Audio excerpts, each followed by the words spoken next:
আসসালামু আলাইকুম সবাইকে। আজকের ফিজিক্স ক্লাসে সবাইকে স্বাগতম জানাচ্ছি। আচ্ছা, তোমরা যারা আমার সাথে আজকে ক্লাসে জয়েন করেছো, একটু কষ্ট করে চ্যাট বক্সে জানিয়ে দাও তো যে আমার ভয়েস এবং স্ক্রিন তোমাদের কাছে ক্লিয়ার কিনা।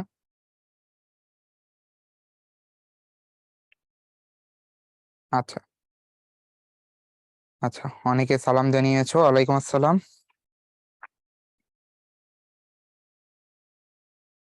আচ্ছা ঠিক আছে, তো আমি দেখতে পাচ্ছি তোমরা রেসপন্স করে বলতেছো যে হ্যাঁ তোমাদের দিক থেকে সব ঠিকঠাক আছে। তো আমরা আজকে ক্লাস শুরু করে দেব। এমনিতে আমাদের একটু লেট হয়ে গেছে, তো আর বেশি সময় আমি নষ্ট করতে চাচ্ছি না, শুরু করে দিব। আচ্ছা, আজকে হচ্ছে আমরা পদার্থের গাঠনিক ধর্ম এই চ্যাপ্টারের দুইটা লেকচার কভার করব। তো একটু শুরুতে কিছু কথাবার্তা আমি বলে নিতে চাই যে আজকে আমরা যেই জিনিসগুলো পড়বো সেই জিনিসগুলো সম্পর্কে তোমাদের একটু বেসিক ধারণা আমি দিয়ে নিতে চাই, ঠিক আছে? তো আজকে আমরা আমাদের যে এই চ্যাপ্টারের শর্ট সিলেবাসের যতটুকু অংশ বাকি, ঠিক আছে, সেই অংশটুকু শেষ করব। পাশাপাশি আমাদের কিছু এক্সট্রা জিনিস থাকবে যেটা তোমাদের এই নতুন ঘোষিত শর্ট সিলেবাসে নাই, কিন্তু ফুল সিলেবাসে আসলে ওই জিনিসগুলো আছে, ঠিক আছে? আচ্ছা, এখন তোমাদের কাছে অনেকেরই অনেকেরই এমন মনে হতে পারে যে এই ফুল সিলেবাসের জিনিসগুলো আসলে দেখার দরকারটা কি। আসলে এটার পক্ষে বিপক্ষে নানা যুক্তি দেওয়া যেতে পারে, তবে আমি এখন যেটা তোমাদেরকে বলবো সেটা হচ্ছে এর পক্ষেরই একটা যুক্তি, যেটা হচ্ছে আমরা পজিটিভলি দেখলে এভাবে চিন্তা করতে পারি। সেটা হচ্ছে যে দেখো যে অনেক সময় কিন্তু আমাদের ফুল সিলেবাসের কিছু টপিকের আইডিয়া লাগে, ঠিক আছে, লাগে। সো আমরা যদি এখন একটু কষ্ট করে হলেও কিছু জিনিসের ওভারভিউ নিয়ে রাখতে পারি, মানে সংক্ষেপে হলেও যদি আমরা কিছুটা ধারণা রাখতে পারি, তাহলে দেখা যাবে কি যে তোমার দিন শেষে তুমি যখন অ্যাডমিশন সিজনে প্রিপারেশন নিবা, তখন সেটা তোমার পক্ষেই দাঁড়াবে এবং তোমার অ্যাডমিশনের প্রিপারেশনটা আর একটু ফ্লেক্সিবল করবে, ঠিক আছে? সো জিনিসপত্রগুলো একটু সহজ লাগবে তখন, এখন যদি একটু কষ্ট করে জিনিসগুলো দেখো, ঠিক আছে? সো আজকে হচ্ছে আমরা চ্যাপ্টার 7 এর যতটুকু অংশ আমাদের শর্ট সিলেবাসে আছে সেটুকু কভার করব, পাশাপাশি আমরা এক্সট্রা সিলেবাস থেকেও কিছু অংশ দেখে নিব, ঠিক আছে? সো এই হচ্ছে আজকে আমাদের এই যে যে লেকচার দেখতে পাচ্ছ দুইটা আছে, সেই লেকচারের একটা ওভারভিউ। আচ্ছা, সো শুরু করে দিচ্ছি। ফার্স্টেই হচ্ছে আমাদের গত ক্লাসের একটা বাড়ির কাজ ছিল। তো দুইটা প্রবলেম এখানে দেয়া ছিল, তো আমি প্রবলেমটা সলভ করব। আচ্ছা, তো তোমাদের একটু শুরুতে জিজ্ঞাসা করে নিচ্ছি যে কারা কারা এই প্রবলেমটা করতে পেরেছো, একদম সাকসেসফুলি করতে পেরেছো, যে তোমাদের অ্যান্সার ঠিকঠাক ভাবে এসেছে। একটু চ্যাট বক্সে তোমরা যদি লিখে জানাও। আচ্ছা, আমি দেখতে পাচ্ছি হ্যাঁ অনেকেই বলতেছো যে তোমরা করছো। হয়তোবা অ্যান্সার মিলছে বা মিলে নাই, কিন্তু অনেকেই ট্রাই করছে, ঠিক আছে? এই জিনিসটা ইম্পর্টেন্ট যে একটা প্রবলেম সলভ করার জন্য আমরা যদি এফোর্ট দিই, ঠিক আছে, তখন দেখা যায় যে অনেক চিন্তা ভাবনা আমাদের মাথায় কাজ করে, যেটা আসলে আমাদের একটা কনসেপ্টকে বুঝতে বেশ সাহায্য করে। তুমি যদি জাস্ট আমি এখানে যা এখানে তোমাকে সলিউশন দেখাবো, ঠিক আছে, ওইটাই যদি দেখে তুমি হচ্ছে তোমার প্রিপারেশন কমপ্লিট করো, তাহলে দেখা যাবে যে তুমি খুব বেশি প্রবলেমের ভ্যারিয়েশন সম্পর্কে আইডিয়া পাচ্ছ না, ঠিক আছে, কত ধরনের ভ্যারিয়েশন হয়, বা একটা কনসেপ্টের খুব বেশি ডেপথে যাইতে পারতেছো না। এই জন্য তোমার নিজের উচিত যে একটা প্রবলেম নিয়ে একটু হলেও চিন্তা ভাবনা করা, ঠিক আছে? খুব বেশি সময় কিন্তু লাগে না, তাও যদি একটু টাইম দাও এই দিকটায়, তাহলে দেখবা যে তোমার প্রবলেম সলভিং এর ক্যাপাবিলিটি বাড়তেছে আস্তে আস্তে, ঠিক আছে, যে কোনো প্রবলেমই তুমি হ্যান্ডেল করতে পারতেছো। আচ্ছা, আমি শুরু করে দিই প্রবলেমটা, সলিউশনটা। সো আমি একটু ফার্স্টে প্রবলেম ডেসক্রিপশনটা পড়ি, দেখো কি বলতেছে। যে একটা ইস্পাতের তার দেয়া আছে, যে তারের দৈর্ঘ্য হচ্ছে 2 মিটার, প্রস্থচ্ছেদের ক্ষেত্রফল হচ্ছে 1 মিলিমিটার স্কোয়ার, এবং অসহ পীড়ন যেটা আছে সেটা আমাদেরকে এখানে বলে দেওয়া আছে। আচ্ছা, এখন কি করা হয়েছে যে তারের একটা প্রান্তে আমরা 2 কেজি পরিমাণ ভর ঝুলাইছি, যার ফলে এই তারের যে দৈর্ঘ্য সেটা এত পরিমাণ বেড়ে গেছে, ঠিক আছে? আচ্ছা, এর পরের একটা ঘটনা বলা আছে আমাদেরকে যে এই ভর সহ তারটাকে যদি আমরা আদি দৈর্ঘ্যের সমান ব্যাসার্ধ বিশিষ্ট বৃত্তাকার পথে এত বেগে ঘুরাই, তখন তারটি ছিঁড়ে যায়, ঠিক আছে? তো এই হচ্ছে আমাদের প্রবলেম ডেসক্রিপশনটা। এরপরে দেখো কোশ্চেনে কি বলতেছে, যে তার যেটা আমরা ব্যবহার করছি সেই তারের জন্য ইয়ং এর গুণাঙ্ক কত, ঠিক আছে? ইয়ং এর গুণাঙ্ক আমাদেরকে বের করতে হবে।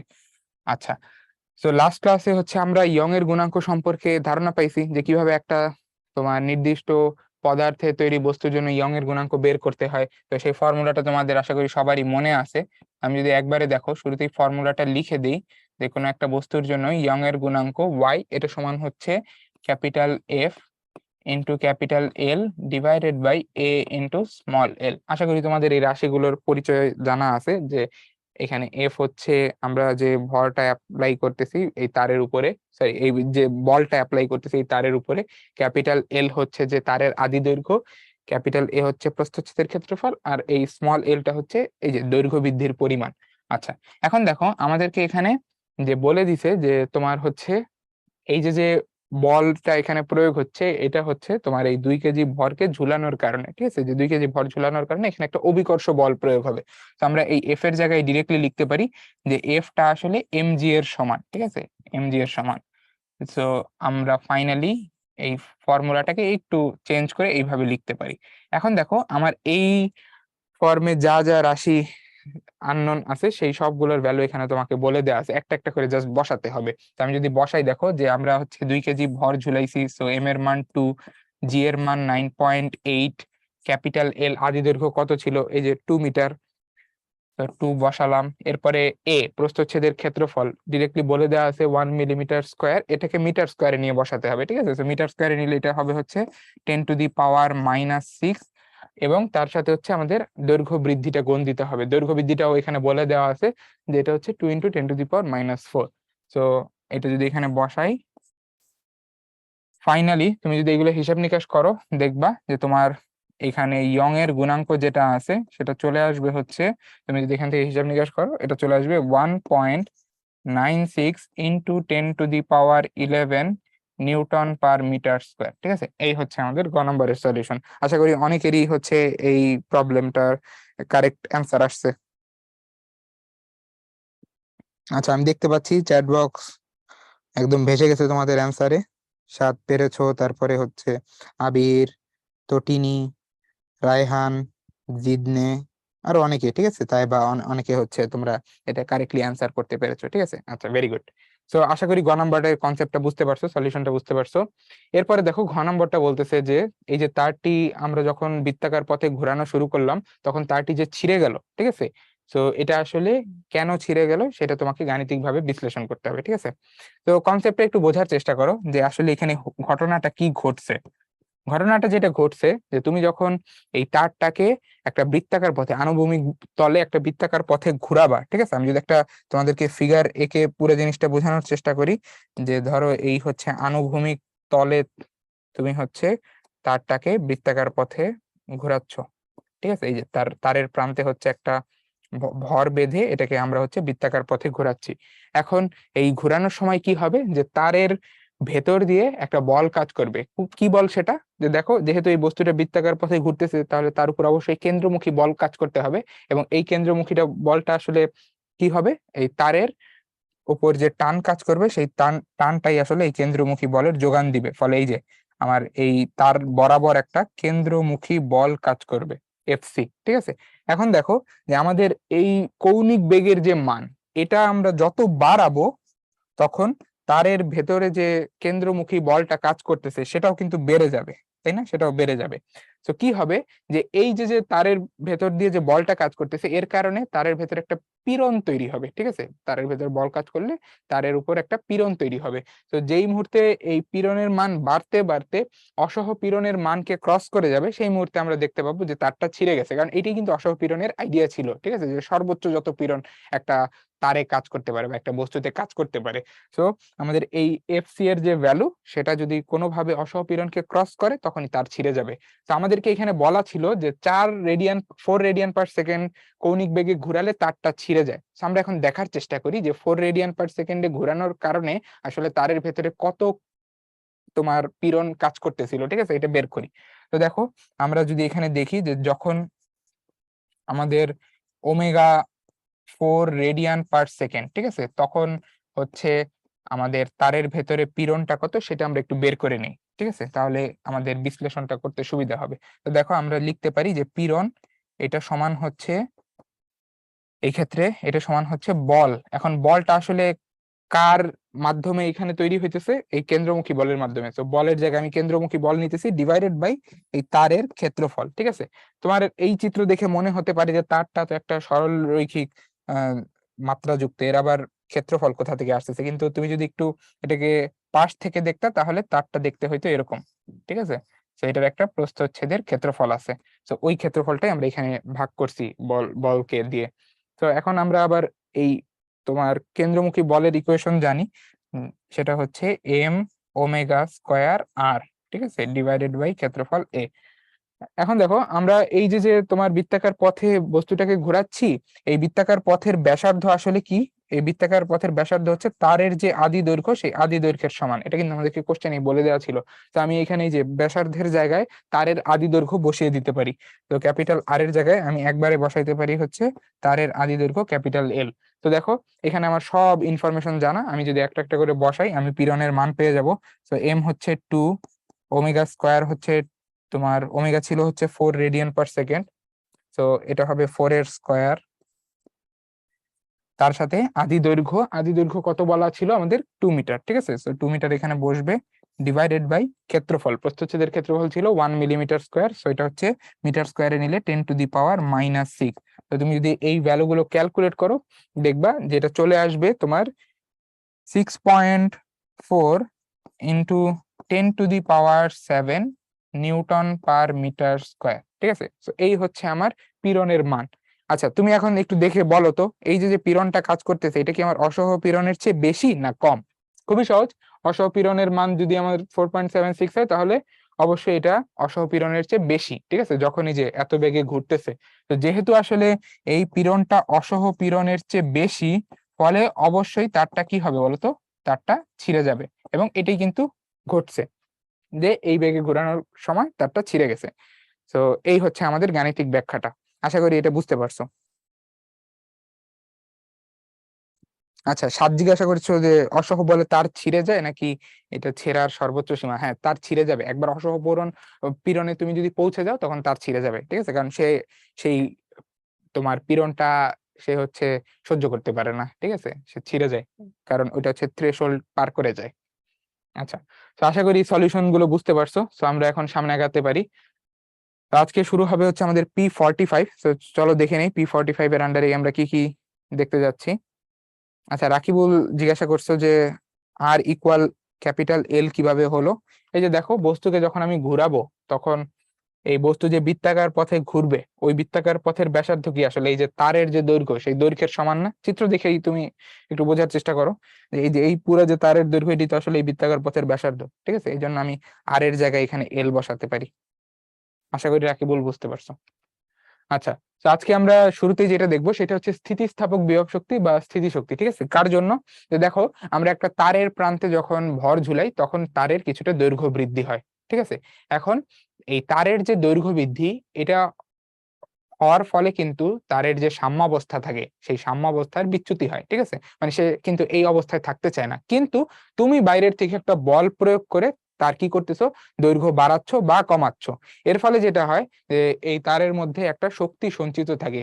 তুমি তুলনা করে দেখতে পারো ঘটনাটাকে স্প্রিং এর সাথে, যে স্প্রিং কে যখন আমরা টানতাম বা সংকুচিত করতাম তখন কি হতো, স্প্রিং এর মধ্যে একটা শক্তি সঞ্চিত থাকতো, ঠিক আছে। তো এইখানেও কিন্তু আসলে একই রকম ঘটনা ঘটবে, কারণ এই তারও কিন্তু আসলে একটা স্থিতিস্থাপক বস্তু। ফলে আমরা যখন তাকে সাম্যাবস্থা থেকে টেনে নিয়ে লম্বা বা চেপে খাটো করতেছি তখন তার মধ্যে একটা শক্তি সঞ্চিত থাকবে। এই সঞ্চিত শক্তিটাই আমরা এখানে বের করতে চাচ্ছি, ঠিক আছে। এখন আমরা এখানে দেখাই দিতেছি যে এই যে যে তারটা আমরা নিতেছি এই তারের আদি দৈর্ঘ্য হচ্ছে ক্যাপিটাল এল। তারের উপরে এরপরে আমরা একটা ভর ঝুলিয়ে দিলাম, ঠিক আছে, যে ভরের মান হচ্ছে তোমার স্মল এম, এবং এই ভরের দরুন একটা অভিকর্ষ বল কাজ করতেছে যেটা হচ্ছে mg, ঠিক আছে। ফলে তারটা এই যে স্মল এল পরিমাণ কি করছে, প্রসারিত হয়েছে, ঠিক আছে। আচ্ছা, এখন তুমি বের করে দাও যে এই তারের মধ্যে আসলে কতটুকু শক্তি সঞ্চিত থাকবে। তো তুমি শুরুতে হয়তো বা দেখে এইভাবে চিন্তা করবা যে ভাইয়া এখানে আসলে এই অভিকর্ষ বলের কারণে একটা কাজ হচ্ছে, এই কাজটাই আসলে তারের মধ্যে শক্তি হিসেবে সঞ্চিত থাকবে, ঠিক আছে। এখন আমি যদি বলি যে তাহলে এই কাজটাই বের করে দাও, তুমি বলবা যে কাজ বের করা তো খুবই সহজ। কিভাবে? যে অভিকর্ষ বল সেটা হচ্ছে খাড়া নিচের দিকে কাজ করতেছে, এবং তারের মুক্ত প্রান্তের কথা যদি আমি চিন্তা করি, এই যে এটা হচ্ছে তারের মুক্ত প্রান্ত যেটার উপর যেখানে আমি ভরটা ঝুলাইছিলাম, ঠিক আছে। তো এই মুক্ত প্রান্তটাই কিন্তু আসলে কি করতেছে বলতো, আহ, তোমার সরতেছে। তো মুক্ত প্রান্তের জন্য আমি যদি সরণ চিন্তা করি সেটা কোন দিকে, সেটাও আসলে এই দিকে, ঠিক আছে, ডিএল।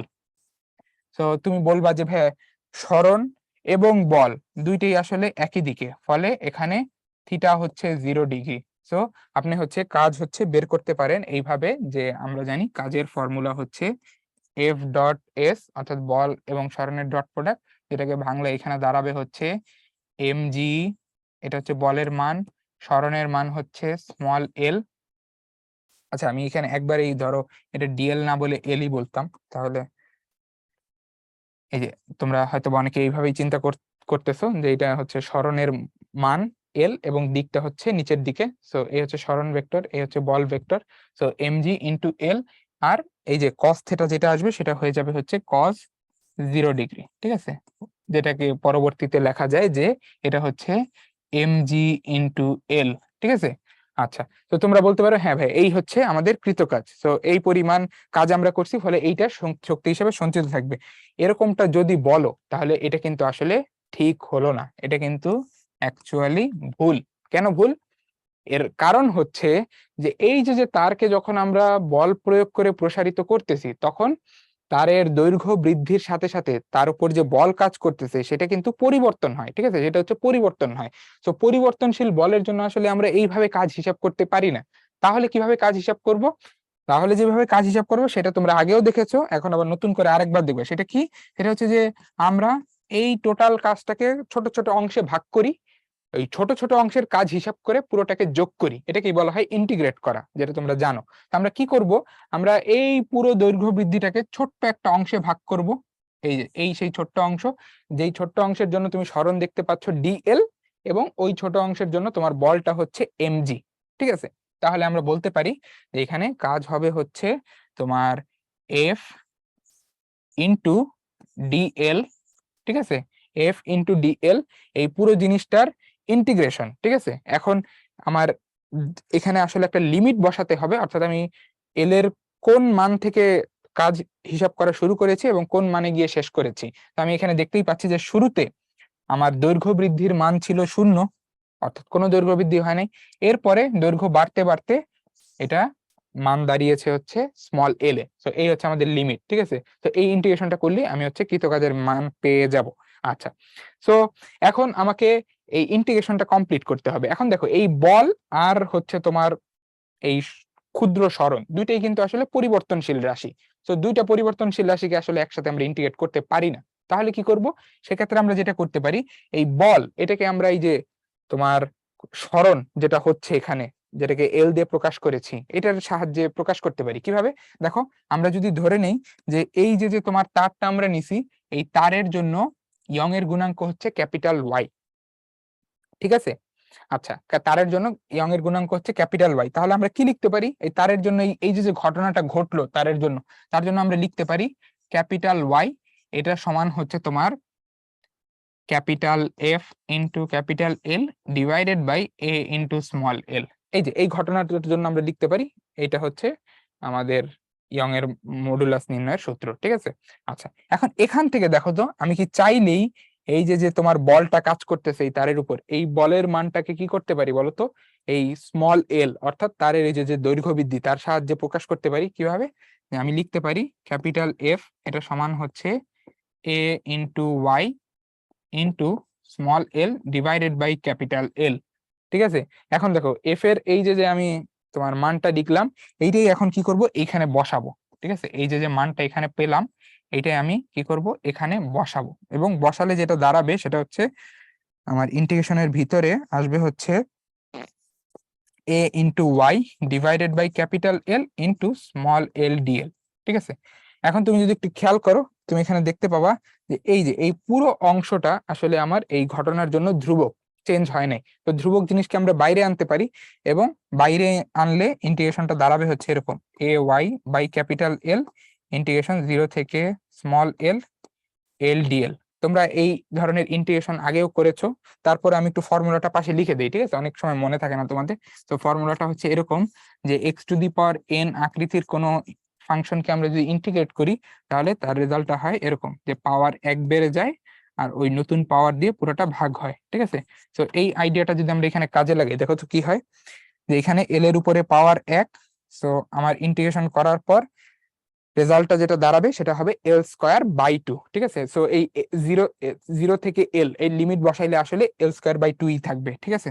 সো আলটিমেটলি আমার যে রেজাল্টটা আসতেছে সেটা হচ্ছে এরকম এল স্কোয়ার বাই 2, ঠিক আছে। তো এই হচ্ছে আমাদের এখানে কৃতকাজের মান, ঠিক আছে। কৃতকাজের মানটা আমরা এটাকে পেয়ে গেলাম, ঠিক আছে, যেটাকে আমরা সাজিয়ে লিখতে পারি হাফ ইন্টু তোমার y into a into L square divided by capital L. এই হচ্ছে আমাদের কৃতকাজ নির্ণয়ের সমীকরণ। ঠিক আছে, এই হচ্ছে আমাদের কৃতকাজ নির্ণয়ের সমীকরণ। আচ্ছা, এটাকে চাইলে আবার আরেকটু সাজায় লেখা যায়। ঠিক আছে, আরেকটু সুন্দর করে সাজায় লেখা যায় কিভাবে? দেখো, আমরা এই যে যে ভিতরে জিনিসটা দেখতে পাচ্ছি, এটাকে একটু চেঞ্জ করে লেখা যায়। সেটা হচ্ছে এরকম, যে আমরা এই জিনিসটাকে এইভাবে লিখতে পারি, এই পুরো জিনিসটাকে আমরা এইভাবেও চাইলে লিখতে পারি যে half into Y into capital A into small L divided by capital L, এবং বাইরে একটা স্মল এল। এইভাবে লিখলাম কেন? দেখো, যে আমরা শুরুতে ইন্টিগ্রেশন করার শুরুতেই কিন্তু এই যে তুমি ব্র্যাকেটের ভিতরে যে জিনিসটা দেখতে পারতেছো, এইটার জায়গায় এফ বসাইছিলাম। তাহলে এখন আবার আমরা উল্টা কাজটা করতে পারি, যে এই জায়গাটায় আবার আমরা এফ দিয়ে প্রতিস্থাপন করতে পারি। তাহলে এই জায়গাটায় এখন যদি আমরা এফ বসাই, তাহলে আমাদের ফাইনাল সূত্রটা কিরকম দাঁড়ায়?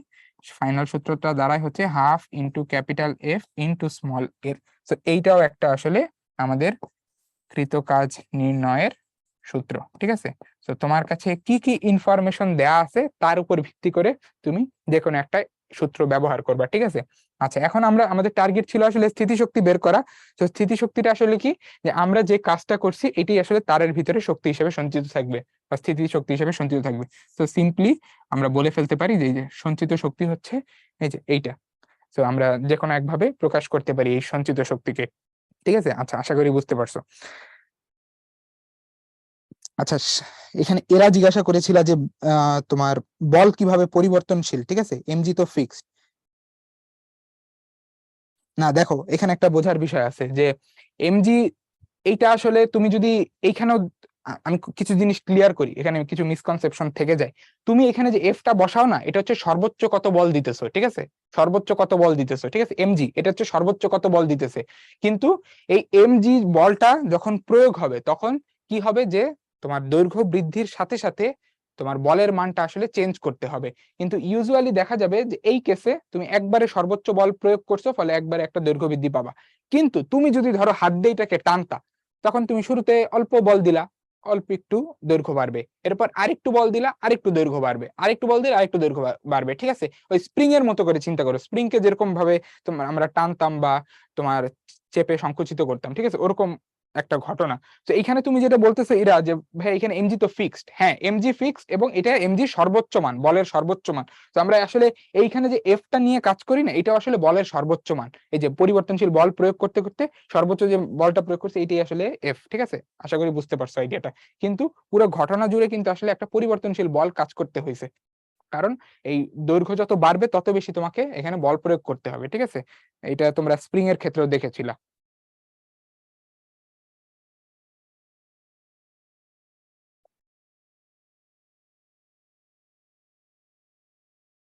আচ্ছা, নূরজাহান জিজ্ঞাসা করতেছে যে এমজি এর অ্যাটলিস্ট ভ্যালু আছে। অ্যাটলিস্ট ভ্যালু তো বলি না, আমি বলতেছি যে এইখানে আমরা একবারে তারের উপর একটা সর্বোচ্চ বল প্রয়োগ করতেছি, যার কারণে এই পরিমাণ সরণ ঘটছে। ঠিক আছে, কিন্তু ধরো আমি যদি এটাকে হাত দিয়ে টেনে এই পরিমাণ বড় করতে চাইতাম, তখন দেখা যাইতো যে শুরুতে এতটুকু তোমার দৈর্ঘ্য বৃদ্ধি করার জন্য, এই যে এই পরিমাণ দৈর্ঘ্য বৃদ্ধি করার জন্য আমার যে পরিমাণ বল দেয়া লাগছে, এইটুকু দৈর্ঘ্য বৃদ্ধি করার জন্য আমার যে পরিমাণ বল দেয়া লাগছে, অবশ্যই এর চেয়ে বেশি পরিমাণ দৈর্ঘ্য বৃদ্ধি করার জন্য আমাকে আরেকটু বেশি বল দিতে হবে। ঠিক আছে, সিমিলার টু স্প্রিং। এই জন্য আমরা বলতেছি যে এখানে এটা আসলে পরিবর্তনশীল বল। আচ্ছা, তো এইভাবে হচ্ছে আমরা কৃতকাজ হিসাব করতে পারি এবং তার মাধ্যমে সঞ্চিত শক্তির মানটাও বের করে ফেলতে পারি। ঠিক আছে, আচ্ছা, আর তোমরা এই যে অনেকে যারা হচ্ছে বোঝানোর আগেই হচ্ছে কোশ্চেন করায় ব্যস্ত হয়ে যাও, তাদের উদ্দেশ্যে একটু বলি যে আগে জিনিসগুলো একটু মাথায় নেওয়ার চেষ্টা করো, তারপরে দেখবা যে আরো সুন্দর সুন্দর কোশ্চেন আসবে। ঠিক আছে, তো একটু ফোকাস করে আগে জিনিসগুলো বুঝো, তারপরে কোশ্চেন করো, নাহলে দেখা যাবে যে আমার তোমার কোশ্চেন করার সময় আমি হয়তো একটা কিছু বুঝে ফেলাইছি, ওটা মিস করে ফেলছো। ঠিক আছে, তো আগে একটু বোঝার চেষ্টা করো। আচ্ছা, তো আমি একটু রিক্যাপ করে দিই যেটা বলতেছিলাম, যে আমাদের এখানে এই তারকে যখন আমরা বল প্রয়োগ করে দৈর্ঘ্য বৃদ্ধি করতেছি, তখন তারের মধ্যে একটা শক্তি সঞ্চিত থাকতেছে, যেটা আমরা বের করতে চাচ্ছি। কিভাবে বের করব? যে আমরা দেখতেছি যে তারের দৈর্ঘ্য বৃদ্ধির জন্য যে বল প্রয়োগ করা লাগে, সেটা আসলে দৈর্ঘ্য বৃদ্ধির সাথে বলের মানটা আমাদের এখানে সম্পর্কিত। ঠিক আছে, যত বেশি দৈর্ঘ্য বৃদ্ধি করতেছি তত বেশি বল দেওয়া লাগতেছে। সো এটা একটা পরিবর্তনশীল বল। তো পরিবর্তনশীল বলের জন্য আমরা এইভাবে ইন্টিগ্রেট করে কাজ হিসাব করব। তো ইন্টিগ্রেট করতে গিয়ে দেখলাম যে এফ আর এল দুইটাই চেঞ্জ হচ্ছে। তো এই জন্য এফ কে এল এর মাধ্যমে প্রকাশ করলাম এবং ইন্টিগ্রেশনটা কমপ্লিট করে এরকম একটা ফর্ম পেলাম, যেই ফর্মটা আমরা অনেক জায়গায় ইউজ করব, আবার ভিন্ন একটা ফর্মও ইউজ করব, যেটা হচ্ছে এইটা হাফ ইন্টু প্রযুক্ত বল ইন্টু তোমার হচ্ছে এখানে আমাদের দৈর্ঘ্য বৃদ্ধির মান, ঠিক আছে, দৈর্ঘ্য বৃদ্ধির পরিমাণ। আবার এটাও আমি বলেছিলাম যে এই এফটা হচ্ছে যে এই পুরো ঘটনা জুড়ে সর্বোচ্চ যে বলটা প্রয়োগ করেছি আমরা, ঠিক আছে, এই যে সর্বোচ্চ যে বলটা আমরা এখানে প্রয়োগ করেছি সেটা হচ্ছে আমাদের এখানে ক্যাপিটাল এফ হিসেবে কাজ করতেছে। আচ্ছা আচ্ছা, সো আশা করি এই বিষয়টা বুঝতে পারছো। এখন আমাদের আরেকটা জিনিস অনেক সময় জানতে চাই, সেটা হচ্ছে কি যে তোমাকে বলে যে এই তারের একক আয়তনে সঞ্চিত শক্তি কত, এটা বের করে দাও। দ্যাট মিনস আমার এই যে মোট সঞ্চিত শক্তি হচ্ছে ইপি, তাহলে একক আয়তনে সঞ্চিত শক্তি কত, অর্থাৎ এই যে আয়তন দিয়ে ভাগ করে দিছি মোট শক্তিকে, তাহলে সেটা খুবই সহজ। যে আমরা মাত্র দেখেছি যে মোট সঞ্চিত শক্তি হচ্ছে half into capital F into small L divided by এই তারের জন্য আয়তন কত হবে, এই তারের যদি প্রস্থচ্ছেদের ক্ষেত্রফল ক্যাপিটাল এ আর তোমার এই তারের দৈর্ঘ্য যদি ক্যাপিটাল এল হয়, ঠিক আছে, তাহলে আমরা আয়তন হচ্ছে এ ইন্টু এল দিয়ে লিখতে পারি। তো এটা যদি লিখি, দেখো এখান থেকে আমরা যেটা দেখতে পাই, তুমি যদি খেয়াল করো এফ বাই এ এটা আসলে কি, এটা কি ছিল বলতো এই ঘটনার জন্য?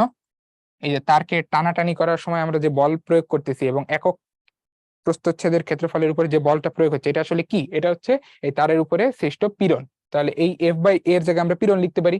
আবার তুমি যদি দেখো এই যে small L by capital L, এটা আসলে কি, এটা হচ্ছে এই যে তুমি যে তারকে টানাটানি করতেছে এর ফলে যে তার দৈর্ঘ্য বিকৃতি হচ্ছে। তাহলে আমরা কি এইটা লিখতে পারি না যে একক আয়তনে সঞ্চিত শক্তি সমান হচ্ছে হাফ ইন্টু দৈর্ঘ্য পীড়ন ইন্টু দৈর্ঘ্য বিকৃতি। তো এই হচ্ছে আমাদের একক আয়তনে সঞ্চিত শক্তির ফর্মুলা, ঠিক আছে, এটা হচ্ছে হাফ ইন্টু দৈর্ঘ্য পীড়ন ইন্টু দৈর্ঘ্য বিকৃতি। তো এই হচ্ছে আমাদের একক আয়তনে সঞ্চিত শক্তির ফর্মুলা। সো আশা করি এটা বুঝতে পারছো, ঠিক আছে। আচ্ছা, ইপি হচ্ছে আমাদের এখানে স্থিতি শক্তি, এটা হচ্ছে স্থিতি শক্তি বা বিভব শক্তি যাই বলো, স্থিতি শক্তি, ঠিক আছে। আচ্ছা, আর এই এফটা কি বলেছিলাম এগুলো আমি একটু লিখে দিচ্ছি, কারণ তোমাদের অনেক সময় মনে থাকে না, যে এটা হচ্ছে সর্বোচ্চ বল, ঠিক আছে, সর্বোচ্চ বল।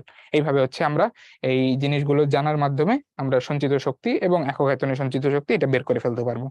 আচ্ছা, তো আমরা সামনে মুভ করি। দেখো এটারই এই যে মাত্র যা শিখলাম এটার উপর বেস করে একটা এখন ম্যাথ করব আমরা। এখানে কি বলতেছে যে 1 মিটার লম্বা এবং 1 মিলিমিটার ব্যাসের একটি তারকে হুকে বেঁধে অপর প্রান্তে বল প্রয়োগ করায় এটি এত মিটার লম্বা হলো, ঠিক আছে। তারের ইয়ং এর গুণাঙ্ক বলে দেওয়া আছে, এখন আমাকে বের করতে হবে যে এই তারের উপর কি পরিমাণ কাজ করা হয়েছে, ঠিক আছে, ওই কৃতকাজের মান বের করতে হবে। তো আমরা একটু আগে কৃতকাজের ফর্মুলা দেখেছি, যে কৃতকাজের ফর্মুলা কি ছিল, যে দেখো এখানে আমাকে যে ইনফরমেশন গুলো দেওয়া আছে তার বেসিসে তুমি একটু চিন্তা করে দেখো তো যে আমরা কোন ফর্মুলাটা ইউজ করব। আমাকে বলে দেওয়া আছে তারের দৈর্ঘ্য, আমাকে বলে দেওয়া আছে তারের তোমার হচ্ছে ব্যাস, যেখান থেকে আমি বের করতে পারবো প্রস্থচ্ছেদের ক্ষেত্রফল, আমাকে বলে দেওয়া আছে হচ্ছে দৈর্ঘ্য বৃদ্ধির পরিমাণ এবং ইয়ং এর গুণাঙ্ক। তাহলে বুঝতেই পারতেছি যে প্রথমে যেটা দেখছি ফর্মুলা, ঠিক আছে, ওইটা ব্যবহার করব। স্বাদ হলো না কিন্তু half into F into L ওইটা ব্যবহার করার দরকার নেই। এর চেয়ে আমরা এই ফর্মুলাটা যদি ব্যবহার করি, half into Y into A into small L square divided by capital L, এটা ব্যবহার করলে কিন্তু আমাদের জন্য সুবিধা হবে, কারণ সবই দেয়া আছে, জাস্ট বসাবো, ঠিক আছে। একটা জিনিস ডিরেক্টলি দেয়া নাই, সেটা হচ্ছে প্রস্থচ্ছেদের ক্ষেত্রফল, যেটা আমরা ব্যাস থেকে বের করে ফেলতে পারবো কিভাবে। তুমি জানো যে একটা তারের জন্য প্রস্থচ্ছেদটা হয় হচ্ছে বৃত্তাকার, যার ব্যাস তুমি জানো, তো সেখান থেকে আমরা ক্ষেত্রফলের ফর্মুলা কি লিখতে পারি বলো তো। আমি যদি একবার একটু চেঞ্জ করে ফর্মুলাটা লিখি, যে আমরা জানি যে কোনো একটা বৃত্তের ব্যাস ডি হলে তার ক্ষেত্রফল হয় হচ্ছে 1/4 পাই ডি স্কোয়ার, এটা আমরা জানি। এখানে আসবে হচ্ছে যে pi D square into small L square divided by নিচে হচ্ছে 4 ইন্টু ক্যাপিটাল এল। এই যে দেখো এই যে 4 × 2 এটাকে একবারে আমরা লিখতে পারি চাইলে, যেটা হচ্ছে 1/8, ঠিক আছে। সো আমি হচ্ছে এই যে ওয়ার্কের ফর্মুলাটাকে একটু চেঞ্জ করে নিলাম, যেন আমাকে যে ইনফরমেশন দেওয়া আছে ওগুলো একবারে বসাতে পারি, ঠিক আছে। এটা আশা করি সবাই বুঝতে পারছো। তো দেখো তো এখন আমি একটা একটা করে বসানোর চেষ্টা করি। 1/8 ইন্টু ওয়াই, এটা দেওয়া আছে আমাকে ওই যে ইয়ং এর গুণাঙ্ক 2 × 10⁻11, তার সাথে হচ্ছে আমার এখানে পাই গুণ এরপর হচ্ছে ডি স্কোয়ার, যেটা হচ্ছে তারের ব্যাস কত বলা আছে 1 মিলিমিটার, যেটাকে মিটারে নিলে হবে হচ্ছে 10⁻³ তার উপরে স্কোয়ার ইন্টু স্মল এল এর স্কোয়ার, অর্থাৎ দৈর্ঘ্য বৃদ্ধির পরিমাণ। এই যে দেখো বলে দেওয়া আছে 0.002 হচ্ছে তোমার দৈর্ঘ্য বৃদ্ধি, এটা হবে 2 × 10⁻³ এই পুরোটার স্কোয়ার, ঠিক আছে। আচ্ছা, এবং পুরোটাকে ভাগ দিব কি আমরা আদি দৈর্ঘ্য ক্যাপিটাল এল দিয়ে। তো কত আদি দৈর্ঘ্য 1 মিটার, সো এখানে নিচে হচ্ছে 1 বসবে। এখন তুমি যদি এটা হিসাব নিকাশ করো দেখো কত আসে। এখানে দেখো 2² 4 আর একটা 2 গুণ করলে 8, সো 8 8 কেটে যাবে, ঠিক আছে। থাকবে কি ফাইনালি, থাকবে হচ্ছে পাই ইন্টু, এটা আমি যদি হিসাব নিকাশ করি এখান থেকে আসবে 10⁻⁻1। তো ফাইনালি আমরা পাবো হচ্ছে 0.31415 এত, ঠিক আছে, এত জুল আমার এখানে এই তারের উপরে কৃতকাজ হয়েছে, ঠিক আছে। তো এটা হচ্ছে আমাদের অ্যান্সার। আচ্ছা, আমি দেখতে পাচ্ছি অনেকেই হচ্ছে আমাকে কারেক্ট অ্যান্সার জানাইছো, সো অনেকেই জানাইছো, এই জন্য আর আলাদাভাবে সবাই নাম পড়লাম না, কিন্তু যারা জানাইছো সবাইকে ধন্যবাদ। আচ্ছা, 1/8 কোথা থেকে আসছে, এই যে দেখো ক্যাপিটাল এ কে আমি 1/4 পাই ডি স্কোয়ার লিখছি, তো এই যে 1/4 আর 1/2 গুণ হয়ে 1/8, ঠিক আছে। তোমার যদি এটা এইভাবে করতে না মনে চায়, তুমি আলাদাভাবে আগে ক্ষেত্রফল এ বের করো, ওইটা তারপর এখানে বসাও, ঠিক আছে, অ্যাজ ইউ উইশ, তুমি যেভাবে ইজি মনে করো। আচ্ছা, আশা করি ম্যাথটার কনসেপ্ট বুঝতে পারছো। আমরা সামনে মুভ করতেছি। এখন হচ্ছে আমরা দেখবো যে এই যে কোনো একটা নির্দিষ্ট আয়তনের বস্তুকে আমরা যখন চাপ প্রয়োগ করে আয়তন বিকৃতি ঘটাই, তখন তার মধ্যে যে সঞ্চিত শক্তি বা আমরা বলতে পারি তার উপর যে কাজ করা হচ্ছে কৃতকাজ, সেটার মানটা আমরা এখন বের করতে যাচ্ছি। তো কিভাবে করব, আইডিয়া অনেকটা সিমিলার, যেটা তোমরা আশা করি কিছুটা ধরতে পারতেছো।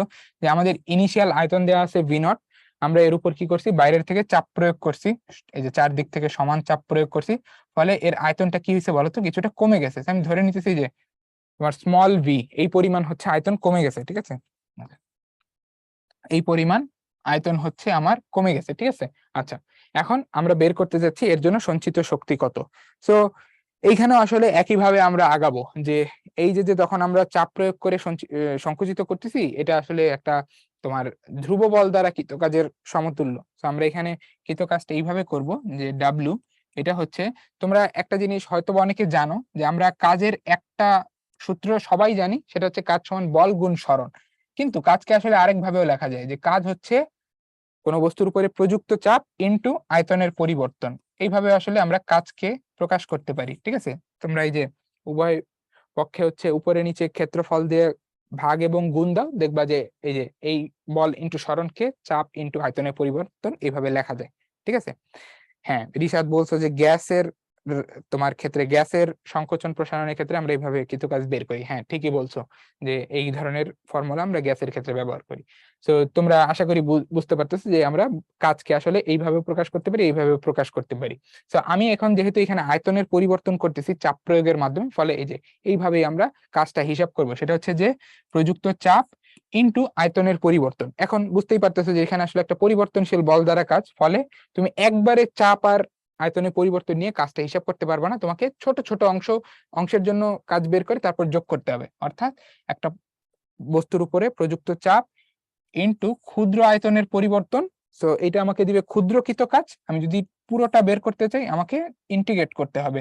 তো ইন্টিগ্রেট কোন পর্যন্ত করব, এই যে শুরুতে আয়তনের কোনো পরিবর্তন ছিল না, সো 0, ফাইনালি আয়তনের পরিবর্তন কতটুকু হয়েছে, যে স্মল ভি পরিমাণ, ঠিক আছে, স্মল ভি পরিমাণ, সেই জায়গায় হবে হচ্ছে স্মল ভি, ঠিক আছে। তো এই ইন্টিগ্রেশনটা কমপ্লিট করলে আমরা হচ্ছে এখানে কৃতকাজ পেয়ে যাব। এখন এটা অনেক সহজ, কিভাবে অনেক সহজ, যে দেখো চাপকে আমরা হচ্ছে আয়তনের মাধ্যমে, আয়তনের পরিবর্তনের মাধ্যমে প্রকাশ করব, যেটা তোমরা খুব সহজেই করতে পারবা, কারণ তোমরা এই সূত্র জানো যে আয়তন গুণাঙ্ক কে সমান আমরা জানি যে এটা হচ্ছে চাপ ইনটু আদি আয়তন ভি নট ডিভাইডেড বাই আয়তনের পরিবর্তন। তো এখান থেকে দেখো তুমি চাপ সমান কি লিখতে পারো, চাপ সমান লিখতে পারো হচ্ছে আয়তন গুণাঙ্ক ইনটু আয়তনের পরিবর্তন ডিভাইডেড বাই আদি আয়তন ভি নট। তো এটা যদি এখানে বসাও এবং বসায় যদি ইন্টিগ্রেট করো, দেখবা ফাইনাল রেজাল্টটা, তোমরা এটা নিজেরা করে ফেলতে পারো, দেখবা ফাইনাল রেজাল্টটা আসবে হচ্ছে এরকম, যে এটা হচ্ছে হাফ ইনটু কে ইনটু হচ্ছে small V square divided by V naught, ঠিক আছে। তো এই হচ্ছে আমাদের এই ক্ষেত্রে মোট কৃত কাজের শক্তির সমীকরণ, ঠিক আছে, মোট কৃত কাজের সমীকরণ। আচ্ছা, এখন তোমরা যদি একটু জিনিসপত্রগুলো ভালোভাবে অবজার্ভ করো, তোমরা দেখবা যে প্রত্যেকটা ক্ষেত্রে কৃতকাজের যে আমরা ফর্মুলা গুলো পাচ্ছি এগুলোর মধ্যে কিছুটা সিমিলারিটি আছে। কি সিমিলারিটি তুমি খেয়াল করে দেখো, যে আগের বার যখন আমরা ওয়াই, এক্ষেত্রে কি আসতেছে, আয়তনের গুণাঙ্ক ওয়াই, আয়তনের গুণাঙ্ক কে, ঠিক আছে। তার সাথে এখানে কি গুণাকারে আছে, ওই ক্ষেত্রে তুমি চিন্তা করে দেখো, ওই ক্ষেত্রে কি ছিল, ওই ক্ষেত্রে ছিল হচ্ছে ক্ষেত্রফল ইনটু হচ্ছে তোমার সাথে ছিল দৈর্ঘ্য বৃদ্ধির স্কয়ার, আর এই ক্ষেত্রে আছে হচ্ছে তোমার আয়তনের পরিবর্তনের স্কয়ার, ঠিক আছে। তো চিন্তা করতে পারো যে ওই ক্ষেত্রে ক্ষেত্রফল আর হচ্ছে ওই দৈর্ঘ্য বৃদ্ধির স্কয়ার যেই কাজ করতেছে, এইখানে হচ্ছে ওই যে আয়তনের পরিবর্তনের স্কয়ার একই কাজ করতেছে, সিমিলার, ঠিক আছে, মানে একটা প্যাটার্ন মিলাইতে পারো, তাহলে সূত্রগুলো মনে রাখতে সুবিধা হবে। আর ওই ক্ষেত্রে নিচে ভাগ দিতেছিল হচ্ছে আদি দৈর্ঘ্য দিয়ে, আর এই ক্ষেত্রে ভাগ দিতেছে আদি আয়তন দিয়ে, ঠিক আছে। তো কিছুটা সিমিলারিটি কিন্তু দেখতে পাচ্ছ। আচ্ছা, তো এইভাবে হচ্ছে আমরা আয়তন বিকৃতির জন্য কাজ হিসাব করতে পারি। এখন আমাদের যদি বের করা লাগে যে একক আয়তনে কতটুকু শক্তি সঞ্চিত থাকবে, আচ্ছা এটি কিন্তু আমাদের আসলে সঞ্চিত শক্তির সমীকরণ, ঠিক আছে। এই যে ইপি হচ্ছে আমাদের স্থিতিশক্তি। আচ্ছা, তো এখন আমরা যদি চাই যে একক আয়তনে কতটুকু শক্তি সঞ্চিত থাকবে সেটা বের করতে, সেটা কত, সেটা আসলে আমরা এই যে রাশিটা পেয়েছি সেটাকে আয়তন দিয়ে ভাগ দিলে চলে আসবে, ঠিক আছে, আদি আয়তন দিয়ে ভাগ দিলে চলে আসবে। এটা দেখবা তুমি যে এটাকে আমরা একটু চেঞ্জ করে তারপরে এই ফরম্যাটে লিখতে পারি যে একক আয়তনে সঞ্চিত শক্তি হচ্ছে হাফ ইনটু আয়তন পীড়ন ইনটু আয়তন বিকৃতি।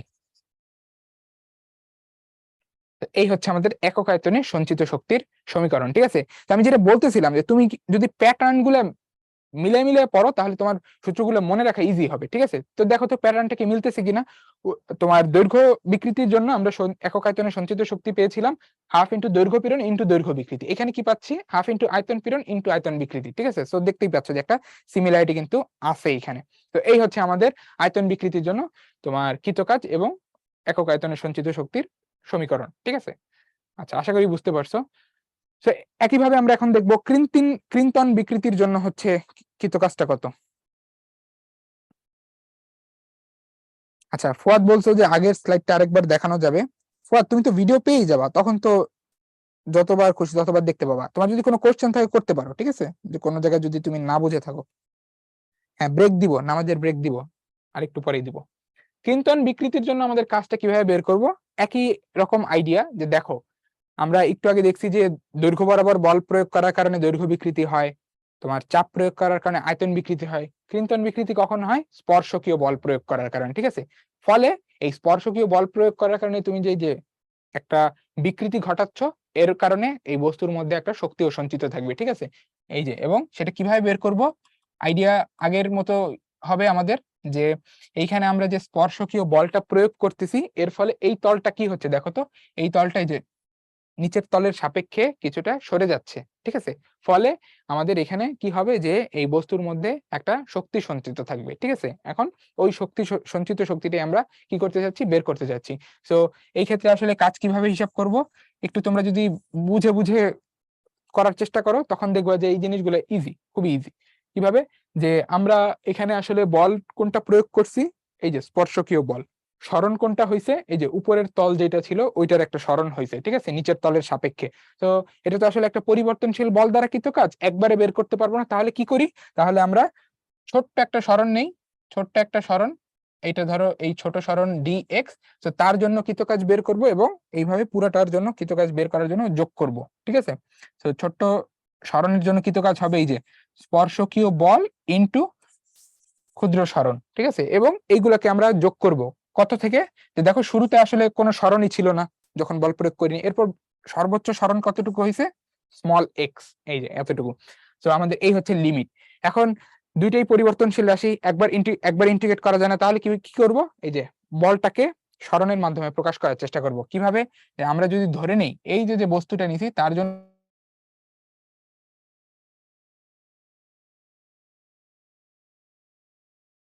স্পর্শকীয় বল ইনটু আমাদের এখানে এই যে দুইটা তল আছে, ঠিক আছে, এই যে যেই তলে আমি স্পর্শকীয় বল প্রয়োগ করছি এবং তার যে বিপরীত তলটা আছে, এই দুইটা তলের মধ্যে যে লম্ব দূরত্ব যেটা এখানে স্মল এইচ, তাহলে আমরা এটা সমান লিখতে পারি হচ্ছে স্পর্শকীয় বল ইনটু তল দ্বয়ের মধ্যে দূরত্ব ডিভাইডেড বাই যেই তলে বল প্রয়োগ করেছি সেই তলের ক্ষেত্রফল ইনটু তল দ্বয়ের মধ্যে আপেক্ষিক সরণ। তো এখন আমি কি করব, এই বলকে সরণের মাধ্যমে প্রকাশ করব। তো কি করা যায়, এফ প্যারালাল এটা সমান লেখা যায় হচ্ছে ইটা এ এক্স ডিভাইডেড বাই এইচ। ঠিক আছে, তো এটা যদি এখানে বসাই কি আসে, কৃতকাজ 0 থেকে x eta A divided by H into X dx. তো এটা যদি করো ফাইনালি তোমার কৃতকাজটা চলে আসবে হচ্ছে, ওই যে সহজ ইন্টিগ্রেশনটা করতে হবে, এই যে এই পুরো জিনিসটা ধ্রুবক ধরে, সো এটা বের হয়ে অ্যাজ ইট ইজ থাকবে, আর তোমার ইন্টিগ্রেশনটা করলে এখানে আসবে হচ্ছে x² বাই 2।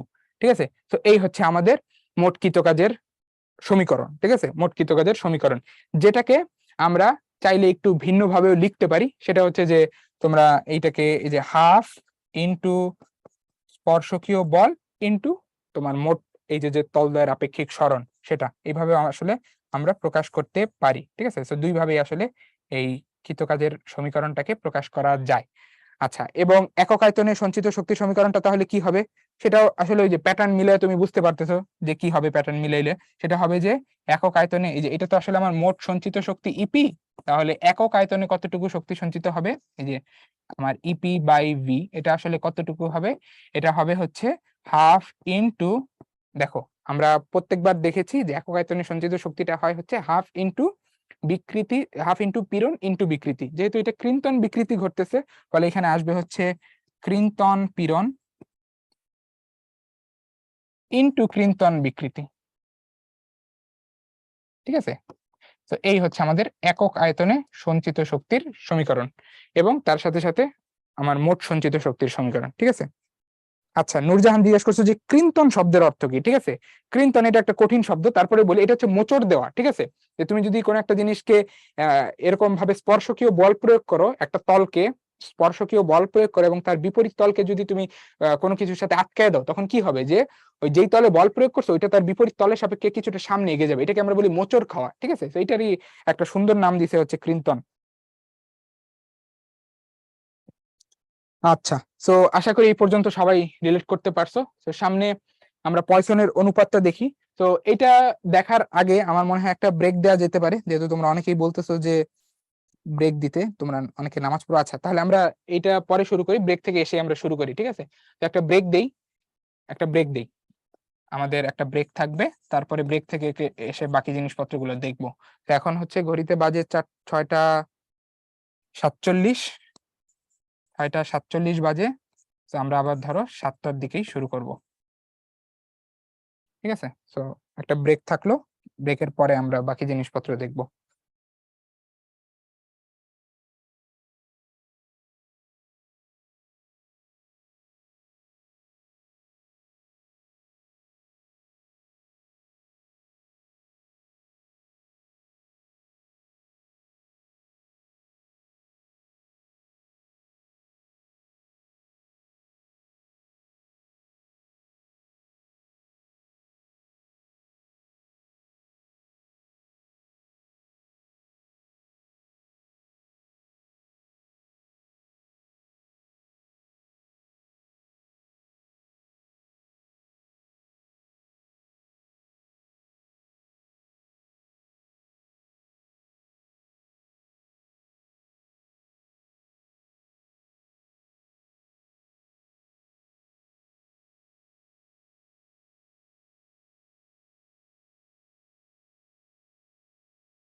আচ্ছা, সো আমাদের নামাজের যে ব্রেক ছিল, ব্রেক টাইম শেষ হয়ে গেছে। সো আমরা এখন আবার কন্টিনিউ করতে যাচ্ছি। আশা করি তোমরাও আবার ক্লাসে ফিরে এসেছো। হ্যাঁ, এই যে অনেকে প্রেজেন্ট বলছো। তো আশা করি বাকি যারা আছো তারাও কিছু সময়ের মধ্যে ফিরে আসবা, ঠিক আছে? আচ্ছা, আমরা শুরু করে দিচ্ছি, যেহেতু অলরেডি আমাদের 7টা বেজে গেছে। আচ্ছা, সো যেটা দিয়ে শুরু করবো এখন সেটা হচ্ছে পয়সনের অনুপাত। সো পয়সনের অনুপাতটা কি, যে দেখো, যখন আমরা দৈর্ঘ্য বিকৃতি নিয়ে আলোচনা করেছিলাম ইতিপূর্বে, তো তখন আমরা কি বলতাম, আমাদের মানে পুরো ধারণাটা কেমন ছিল, যে আমরা যদি কোনো তারের দৈর্ঘ্য বরাবর বল প্রয়োগ করি, তখন বল প্রয়োগ করার কারণে তার একটা দৈর্ঘ্য বিকৃতি ঘটে, ঠিক আছে? এটুকুই কিন্তু আমাদের জাস্ট আলোচনা ছিল। কিন্তু বাস্তবে কিন্তু তুমি তা দেখবা না। বাস্তবে তুমি কি দেখবা, যে তুমি যখন একটা তারের দৈর্ঘ্য বৃদ্ধি করতেছো, পাশাপাশি তুমি দেখবা যে তার একটা পার্শ্ব বিকৃতিও হচ্ছে, অর্থাৎ তার যে যে প্রস্থচ্ছেদের ক্ষেত্রফল ছিল, সে প্রস্থচ্ছেদের ক্ষেত্রফলটা কমে যাচ্ছে, ঠিক আছে? এটা কিন্তু বাস্তব ঘটনা, ঠিক আছে?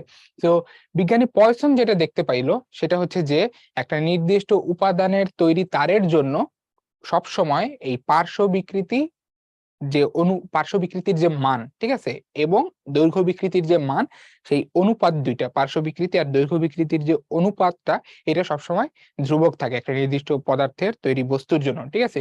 এটাকে আমরা বলি হচ্ছে পয়সনের অনুপাত। আচ্ছা, তো এখন আমরা একটু জিনিসপত্রগুলো হিসাব নিকাশ করার চেষ্টা করি।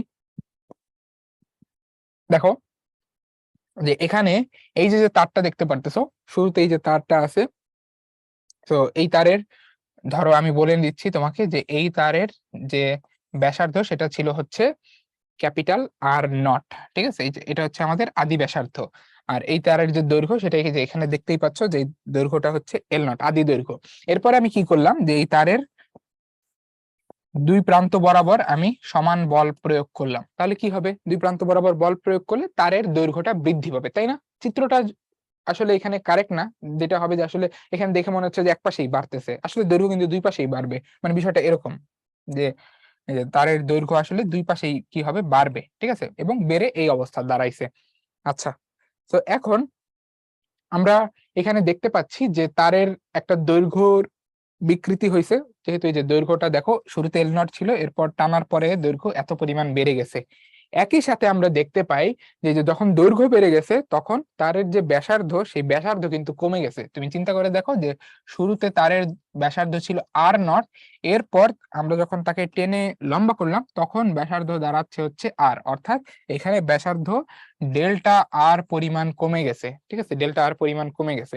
এখন এই ধরনের ঘটনার জন্য বিজ্ঞানী পয়সন বলতেছে, যে এই ঘটনার জন্য তুমি যদি পার্শ্ব বিকৃতি এবং দৈর্ঘ্য বিকৃতির অনুপাত নাও, সেই অনুপাতটাকে নির্দিষ্ট পদার্থের তৈরি বস্তুর জন্য ধ্রুবক পাবা। এটাকেই আমরা বলি পয়সনের অনুপাত, যেটাকে প্রকাশ করা হয় হচ্ছে সিগমা দিয়ে, ঠিক আছে? সিগমা দিয়ে আমরা পয়সনের অনুপাতকে প্রকাশ করি। তো সিগমা সমান কি লিখতে পারি, এটা হচ্ছে পার্শ্ব বিকৃতি আর হচ্ছে দৈর্ঘ্য বিকৃতির অনুপাত, ঠিক আছে? পার্শ্ব বিকৃতি আর দৈর্ঘ্য বিকৃতির অনুপাত। আচ্ছা, এখন এই তারের জন্য আমরা যদি এখন এই পার্শ্ব বিকৃতি আর দৈর্ঘ্য বিকৃতি হিসাব করার চেষ্টা করি, দেখো তো কিভাবে করতে পারি সেটা। যে পার্শ্ব বিকৃতির আসলে কি, যে যে বল প্রয়োগ করার পর তারের এই ব্যাসার্ধ যেটা আছে, সেই ব্যাসার্ধটা কতটুকু পরিবর্তন হয়েছে। তো এই যে উপরের যাবে হচ্ছে ব্যাসার্ধের পরিবর্তন ডিভাইডেড বাই তারের যে আদি ব্যাসার্ধ ছিল। তো আদি ব্যাসার্ধটাকে আমি এখানে আর নট ধরতেছি, তো নিচে যাবে হচ্ছে আর নট। আচ্ছা, এই গেল হচ্ছে আমার পার্শ্ব বিকৃতি। এখন দৈর্ঘ্য বিকৃতিটা কত, দৈর্ঘ্য বিকৃতি আমরা হিসাব করতেই পারি আগে থেকে। এটা হচ্ছে যে এই যে দৈর্ঘ্যের পরিবর্তন ডিভাইডেড বাই আদি দৈর্ঘ্য। তো এই হচ্ছে আমাদের পয়সনের অনুপাত, ঠিক আছে? এখন এটাকে যদি আমরা একটু সাজায় লিখি, তাহলে কি লেখা যায় দেখো তো।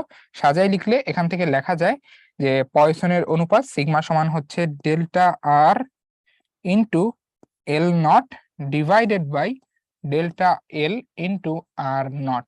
তো এই হচ্ছে আমাদের পয়সনের অনুপাত বের করার ফর্মুলা, ঠিক আছে? এখন তুমি অনেক সময় খেয়াল করবা যে আমাদের বইগুলোতে এই যে এখানে আসলে এই অনুপাতটা যখন সূত্র আকারে লেখে, তখন এখানে আগে একটা মাইনাস চিহ্ন দেয়া থাকে। এই মাইনাস চিহ্নটার অর্থটা কি? এই মাইনাস চিহ্নটা যেটা বোঝানোর চেষ্টা করে তোমাকে, যে এই যে ব্যাসার্ধের যে পরিবর্তন আর এই তোমার এই দৈর্ঘ্যের যে পরিবর্তন, এই পরিবর্তনটা একটার একটার বিপরীত ধর্ম বিশিষ্ট হয়, ঠিক আছে? অর্থাৎ আমার ব্যাসার্ধের পরিবর্তনটা যদি পজিটিভ হয়, দৈর্ঘ্যের পরিবর্তনটা অবশ্যই নেগেটিভ হবে, ঠিক আছে? এই দুইটা রাশি বিপরীত চিহ্ন বিশিষ্ট, এই জিনিসটা আসলে আমাকে এই মাইনাস চিহ্ন দ্বারা বোঝানো হয়, আর কিছুই না। আমি আরেকটু ভেঙে যদি বুঝাই তোমাদেরকে যে আসলে এই কথাটার অর্থ কি, যে তুমি যখন একটা তারকে টেনে লম্বা করতেছো তখন তার দৈর্ঘ্য বৃদ্ধিটা কেমন বলতো? দৈর্ঘ্য বৃদ্ধিটা তুমি দেখবা পজিটিভ, কারণ দৈর্ঘ্য বাড়তেছে। আর তুমি একই সাথে দেখতে পাচ্ছ যে তারের দৈর্ঘ্যটা কমে যাচ্ছে, হ্রাস পাচ্ছে। সো এই যে যে ব্যাসার্ধের পরিবর্তন, এটা তখন কেমন আসবে? যেহেতু ফাইনাল ব্যাসার্ধটা কমে গেছে, ফলে ব্যাসার্ধের পরিবর্তনটা আমরা কি পাবো বলতো? নেগেটিভ পাবো। ফলে দেখতেই পাচ্ছ যে এই দুইটা রাশি বিপরীত চিহ্ন বিশিষ্ট হয়, এবং এই জিনিসটা বোঝানোর জন্য আমরা কি করি, এই সূত্রের আগে একটা মাইনাস চিহ্ন দেই। ঠিক আছে, তো এই হচ্ছে আমাদের কমপ্লিট সূত্র, এবং এই রাশিটাই হচ্ছে আমাদের পয়সনের অনুপাত।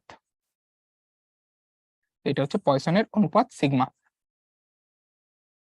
আশা করি এই পার্টটা বুঝতে পারছো। এখন কিছু জিনিস একটু মনে রাখবা, সেটা হচ্ছে যে হ্যাঁ, তা তো অবশ্যই। ছাদ যেটা বলছো যে পয়সনের অনুপাত কি আসলে স্থিতিস্থাপক সীমার মাঝে ধ্রুব কিনা, ঠিক আছে, তুমি যদি আসলে এটাকে অসহ পীড়নের চেয়েও বেশি পরিমাণ বল প্রয়োগ করে টানো, তখন তো কি দেখবা, তখন তো এটা আসলে ছিঁড়েই যাবে। ঠিক আছে, সো অবশ্যই এই ঘটনাগুলো স্থিতিস্থাপক সীমার মধ্যেই। ঠিক আছে, এই যে যেটা এখানে বলাও আছে, আমরা আসলে এই যে যে বিকৃতি বা তোমার পীড়ন, এই রাশিগুলো যখন হিসাব করি তখন সকল ঘটনা স্থিতিস্থাপক সীমার মধ্যেই ঘটে। আচ্ছা, এখন কিছু জিনিস একটু আমাদের জেনে রাখা ভালো, যে এই যে যে পয়সনের অনুপাত সিগমা, এটার মান সাধারণত একটা রেঞ্জের মধ্যেই পাওয়া যায়, এবং রেঞ্জটা কত? রেঞ্জটা হচ্ছে -1 থেকে হাফ, এই রেঞ্জে পাওয়া যায়। ঠিক আছে, তো এটা হচ্ছে পয়সনের অনুপাতের সীমা। আচ্ছা, তো ইউজুয়ালি আমরা দেখতে পাই যে ম্যাক্সিমাম পদার্থের ক্ষেত্রেই এই মানটা খুব ছোট হয়ে থাকে, জিরোর খুব কাছাকাছি ভ্যালু হয়ে থাকে। ঠিক আছে, খুব বেশি হয় না। আচ্ছা, আর আরেকটা বিষয় হচ্ছে যে পয়সনের অনুপাত, এটা কিন্তু শুধুমাত্র কঠিন পদার্থের জন্যই প্রযোজ্য। ঠিক আছে, তরল গ্যাসীয় এইসব পদার্থের জন্য কিন্তু আমরা, হ্যাঁ, এই যে এটা হচ্ছে আমরা তরল পদার্থ বা গ্যাসীয় পদার্থের জন্য ব্যবহার করবো না, শুধুমাত্র কঠিন পদার্থের জন্যই আমরা এই পয়সনের অনুপাত রাশিটা হিসাব করে থাকি। আচ্ছা, আশা করি পয়সনের অনুপাতের ধারণাটা বুঝতে পারছো। নেক্সটে দেখো, এই জিনিসটা আসলে এখানে দেখানো আছে, তো এই ফিগারে নতুন কিছু বোঝার নাই, কিন্তু এখানে একটু একটা জিনিস বোঝার আছে, সেটা হচ্ছে যে এখানে যে ফিগারটা দেখতে পারতেছো, এটা একটা স্পেশাল ম্যাটেরিয়ালের। ঠিক আছে, এই ম্যাটেরিয়ালটার নাম হচ্ছে, এই যে ম্যাটেরিয়াল যেটা এখানে দেখতে পাচ্ছ না, এই ম্যাটেরিয়ালটার নাম হচ্ছে, এটাকে আমরা বলি হচ্ছে অক্সেটিক পদার্থ, বা ইংলিশে বলা হয় অক্সেটিক ম্যাটেরিয়াল। অক্সেটিক পদার্থ বা অক্সেটিক ম্যাটেরিয়াল। তো এরা কেন স্পেশাল? এরা এই কারণে স্পেশাল যে আমি যেটা বলতেছিলাম, যে সাধারণত কি দেখি আমরা, সাধারণত আমরা দেখি যে যখন দৈর্ঘ্য বিকৃতি করি তখন পার্শ্ব বিকৃতিটা কি হয়, এমন হয় যে দৈর্ঘ্য বিকৃতি আর পার্শ্ব বিকৃতির অনুপাতটা অলওয়েজ নেগেটিভ হয়, তাই না? সাইন যদি আমরা ইউজ করি, ঠিক আছে, সাইন যদি ইউজ করি তাহলে এটা নেগেটিভ হবে।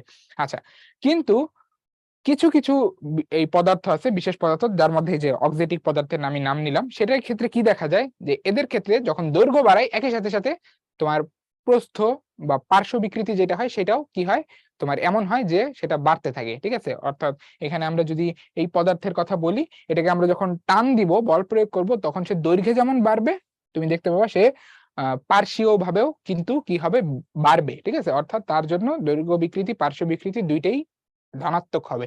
সো এইটা একটা বিশেষ ধরনের পদার্থ, এদেরকে আমরা বলি হচ্ছে অক্সিটিক পদার্থ। ঠিক আছে, আচ্ছা, তবে একটা জিনিস মনে রাখবো, আমরা ম্যাথ করার ক্ষেত্রে শুধুমাত্র পয়সন অনুপাতের মান নিয়েই কাজ করব। ঠিক আছে, কেন মান নিয়ে কাজ করব? কারণ এই যে সাইনটা তো জাস্ট হচ্ছে আমাকে ওই একটা ইনফরমেশন দেয়, যে ইনফরমেশনটা থেকে আমি বুঝি যে আসলে দৈর্ঘ্য বাড়াইলে এখানে প্রস্থ কমতেছে বা ব্যাস কমতেছে, এইটাই। নেক্সট দেখো, আমাদের পয়সনের অনুপাত রিলেটেড একটা ম্যাথ প্রবলেম আছে। সেইখানে কি বলতেছে, যে একটা তামার তারের প্রস্থচ্ছেদের ক্ষেত্রফল বলে দেওয়া আছে, তারের ভেতর এত নিউটন আমরা টান বল প্রয়োগ করছি, তো এর ফলে তারের যে ক্ষেত্রফল আছে সেটা শতকরা কত হ্রাস পাবে। ঠিক আছে, তো ক্ষেত্রফল শতকরা কত হ্রাস পাবে সেটা বের করতে বলছে আমাদেরকে। প্রয়োজনীয় ইনফরমেশন হিসেবে ইয়ং এর গুণাঙ্ক এবং পয়সনের অনুপাত বলে দেওয়া আছে। ঠিক আছে, ইয়ং এর গুণাঙ্ক এবং পয়সনের অনুপাত বলে দেওয়া আছে। তো দেখো আমাদেরকে এখানে কি চাইছে, যে এই যে টান যখন দিতেছি তখন কিছুটা কি হয়ে যাবে, ক্ষেত্রফল কমে যাবে, যেটা আমরা আগেও দেখছি। তো এই যে যে ক্ষেত্রফলের পরিবর্তন, সেটা আদি ক্ষেত্রফলের সাপেক্ষে কতটুকু, এই যে আমাদেরকে বের করতে হবে এই জিনিসটা, ক্ষেত্রফলের পরিবর্তন ডিভাইডেড বাই আদি ক্ষেত্রফল। ঠিক আছে, এই জিনিসটা বের করতে হবে। তো এই জিনিসটা কিভাবে বের করা যায়, মানে এই জিনিসটাকে আরেকটু অন্যভাবেও কিভাবে লেখা যায়, যে তুমি যদি খেয়াল করো যে ক্ষেত্রফলের পরিবর্তন, এটাকে আবার কি লেখা যায়, এটাকে লেখা যায় হচ্ছে যে এই যে ক্ষেত্রফল শুরুতে যেটা ছিল সেখান থেকে বিয়োগ দিতে পারি হচ্ছে আমরা পরবর্তীতে যে ক্ষেত্রফল হলো, ঠিক আছে, মানে যেহেতু আমি এটার মানটা পজিটিভ রাখতে চাচ্ছি এই জন্য বড় থেকে ছোটটাকে বাদ দিতেছি, কারণ বুঝতেই পারছি যে পরের যখন টানার পর ক্ষেত্রফল কমে যাবে। আচ্ছা, ডিভাইডেড বাই এ, এবং এটাকে আমরা এইভাবেও লিখতে পারি, এটা হচ্ছে 1 মাইনাস এ ড্যাশ বাই এ, অর্থাৎ শেষ ক্ষেত্রফল ডিভাইডেড বাই আদি ক্ষেত্রফল। তো 1 মাইনাস শেষ ক্ষেত্রফল, তুমি যদি চিন্তা করো একটা তামার তার, এর জন্য প্রস্থচ্ছেদটা হয় বৃত্তাকার, ফলে ক্ষেত্রফলের জন্য সূত্র লিখতে পারি পাই ইন্টু তোমার শেষ ব্যাসার্ধর তার square divided by pi into আদি ব্যাসার্ধ তার স্কয়ার, যেখান থেকে পাই পাই কেটে গিয়ে ফাইনালি যেটা থাকে যে 1 minus R prime divided by R, এই পুরো জিনিসটার স্কয়ার। তো আমরা যদি এই যে ক্ষেত্রফলের শতকরা পরিবর্তন বের করতে চাই, তখন আমাদের এই জিনিসটা বের করতে হবে, দ্যাট ইজ আমাদের শেষ ক্ষেত্রফল আর আদি ক্ষেত্রফলের অনুপাতটা জানতে হবে, ঠিক আছে। এখন এইটা কিভাবে জানতে পারি, এটার জন্য দেখো আমরা পয়সনের অনুপাত থেকে যে সূত্রটা পাই সেটাকে আমরা চাইলে একটু ইউজ করতে পারি। দেখো তো, যে পয়সনের অনুপাত সমান আমরা কি লিখতে পারি, পয়সনের অনুপাত সমান লিখতে পারি হচ্ছে যে delta R into capital L divided by R into delta L, ঠিক আছে, এটা হচ্ছে পয়সনের অনুপাতের সূত্র, মাত্র দেখেছি। আচ্ছা, এখন আমরা এই ডেল্টা আর এটাকে আবার ডেল্টা আর বাই আর এটাকে যদি এক পাশে রাখি, তাহলে এটা সমান লেখা যায় যে ডেল্টা বাই আর সমান হচ্ছে sigma into delta L by L. আচ্ছা, এখন একটু খেয়াল করো যে ডেল্টা আর ব্যাসার্ধের পরিবর্তন, এটাকে চাইলে আমরা এইভাবে লিখতে পারি না, যে এটা হচ্ছে শুরুতে যে ব্যাসার্ধ ছিল মাইনাস টানার পর যে ব্যাসার্ধ দাঁড়াইছে, ঠিক আছে, এটা হচ্ছে পরিবর্তনটা ডিভাইডেড বাই আদি ব্যাসার্ধ আর। তো এই পুরাটা হচ্ছে sigma into delta L by capital L. আচ্ছা, এখন যদি আমি আর কে প্রত্যেকটা নিচে দিয়ে দিই, তাহলে এটা দাঁড়ায় 1 মাইনাস আর প্রাইম বাই আর। কেন করতেছি আশা করি বুঝতে পারতেছি, আমার কারণ হচ্ছে আমার এই জিনিসটা লাগবে আর প্রাইম বাই আর। তো এটা সমান হচ্ছে লেখা যায় sigma into delta L by L. তো ফাইনালি আমরা এখান থেকে পাই হচ্ছে যে আর প্রাইম বাই আর, এটা সমান হচ্ছে 1 minus sigma into delta L by L. দেখো একটা আরেকটার সাথে কিভাবে কানেক্টেড একটু দেখার চেষ্টা করো। আমি যদি এই যে আর প্রাইম বাই আর বের করতে পারি, তাহলে আমি পাবো হচ্ছে ডেল্টা এ বাই এ, যেটা আমার হচ্ছে এখানে অ্যান্সার। এখন আর প্রাইম বাই আর বের করার জন্য আমার জানা লাগবে যে sigma into delta L by L কত। দেখো সিগমা তো আমাকে দেয়াই আছে, এই যে পয়সনের অনুপাত, আমার জাস্ট লাগবে হচ্ছে ডেল্টা এল বাই এল। এটা কি আমাকে কোথাও দেয়া আছে? কোথাও দেয়া নাই, কিন্তু ডেল্টা এল বাই এল বা ডেল্টা এল এল এই দুটো আলাদাভাবে দেয়া নাই। তাহলে আমি কিভাবে বের করবো এই ডেল্টা এল বাই এল? এই যে এই জিনিসটা জানলেই কিন্তু আমার কাজ শেষ।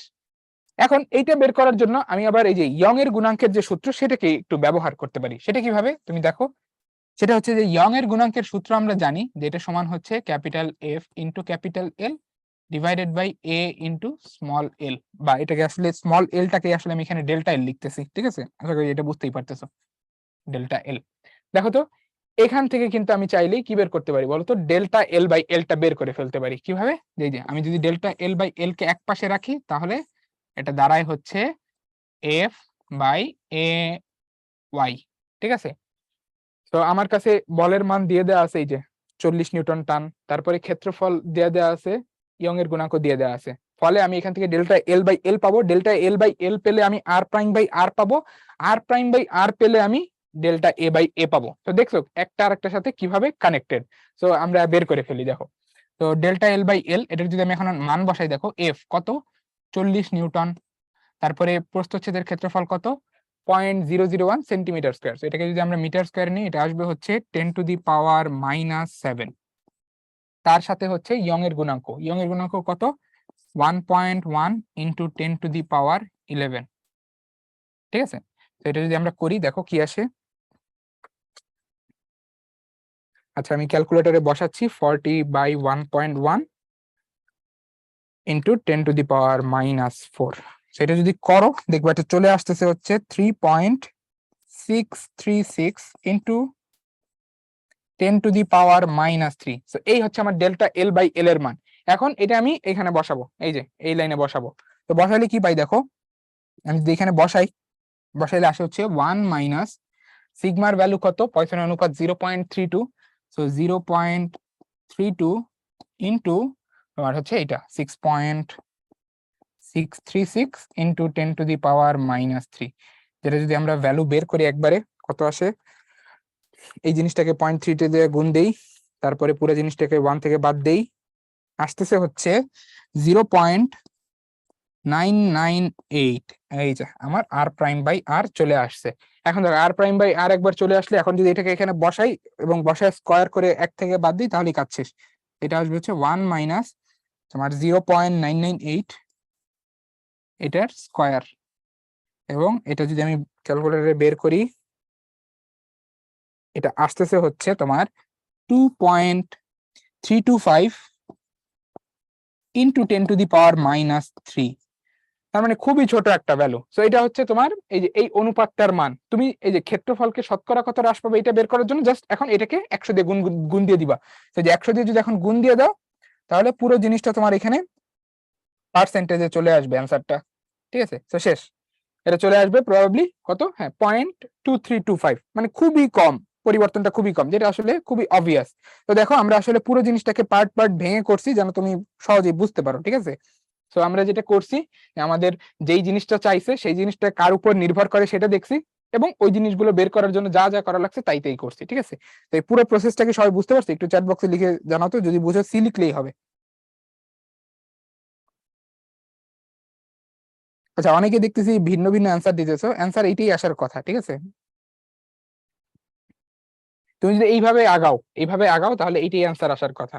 ঠিক আছে, এখানে আমি এটা দেখছি, এখানে কোনো ভুল হওয়ার সম্ভাবনা নাই আশা করতেছি। ঠিক আছে, সো এইভাবে করলে তোমাদের এইটাই অ্যান্সার আসার কথা। আরেকবার একটু ক্রস চেক করে নিতে পারো।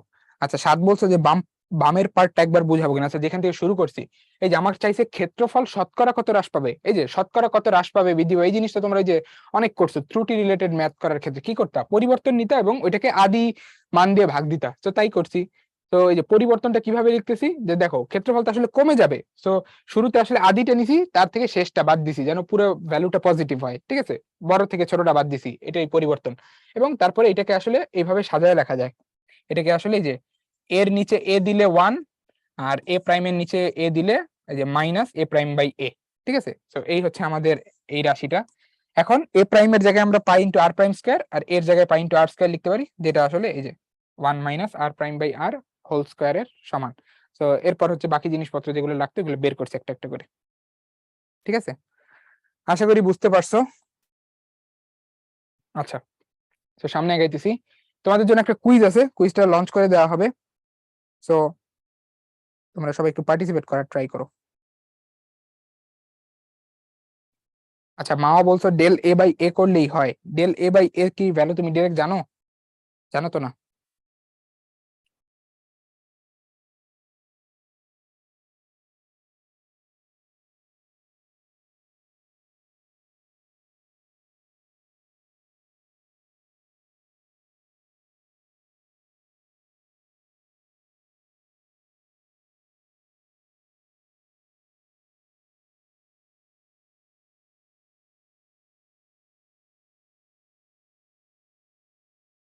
আচ্ছা, এটার জন্য আর 10 সেকেন্ড পাবা, এর ভিতরেই সবাই অ্যান্সার করার ট্রাই করো।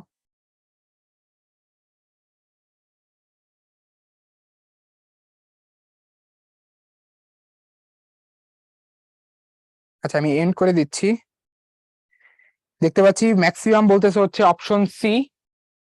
আচ্ছা, তো আমি আগে এটা বোঝানোর ট্রাই করি, তারপরে দেখি কোনটা কারেক্ট অ্যান্সার। ঠিক আছে, তো আমাদেরকে এখানে হচ্ছে কোশ্চেনে দৈর্ঘ্য বিকৃতি দেওয়া আছে, পার্শ্ব বিকৃতি দেওয়া আছে, পয়সনের অনুপাত বের করতে বলছে।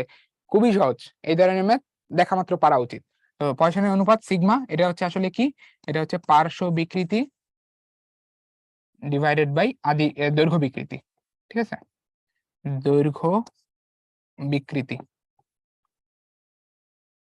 তো দেখো পার্শ্ব বিকৃতিটা আসলে কি, পার্শ্ব বিকৃতি হচ্ছে আমাদের এখানে 0.002, আর দৈর্ঘ্য বিকৃতি কত, 0.02। আমি যদি এখন অনুপাত নিই এটা চলে আসবে, দেখো ক্যালকুলেটরে বসাও 0.1। তো কোথায় 0.1 আছে, অপশন সি তে। তো অপশন সি হচ্ছে আমাদের এখানে কারেক্ট অ্যান্সার। ঠিক আছে, তো যারা যারা অপশন সি দিছো তাদের অ্যান্সার এখানে কারেক্ট। তো এখানে আমি দেখতে পাচ্ছি আব্দুর রহমান সবার প্রথমে হচ্ছে কারেক্ট অ্যান্সার দিছে, এরপরে আরো অনেকে হচ্ছে কারেক্ট অ্যান্সার দিছে, সবাইকে কনগ্রাচুলেশন। আচ্ছা, so আমরা সামনে প্রসিড করতেছি।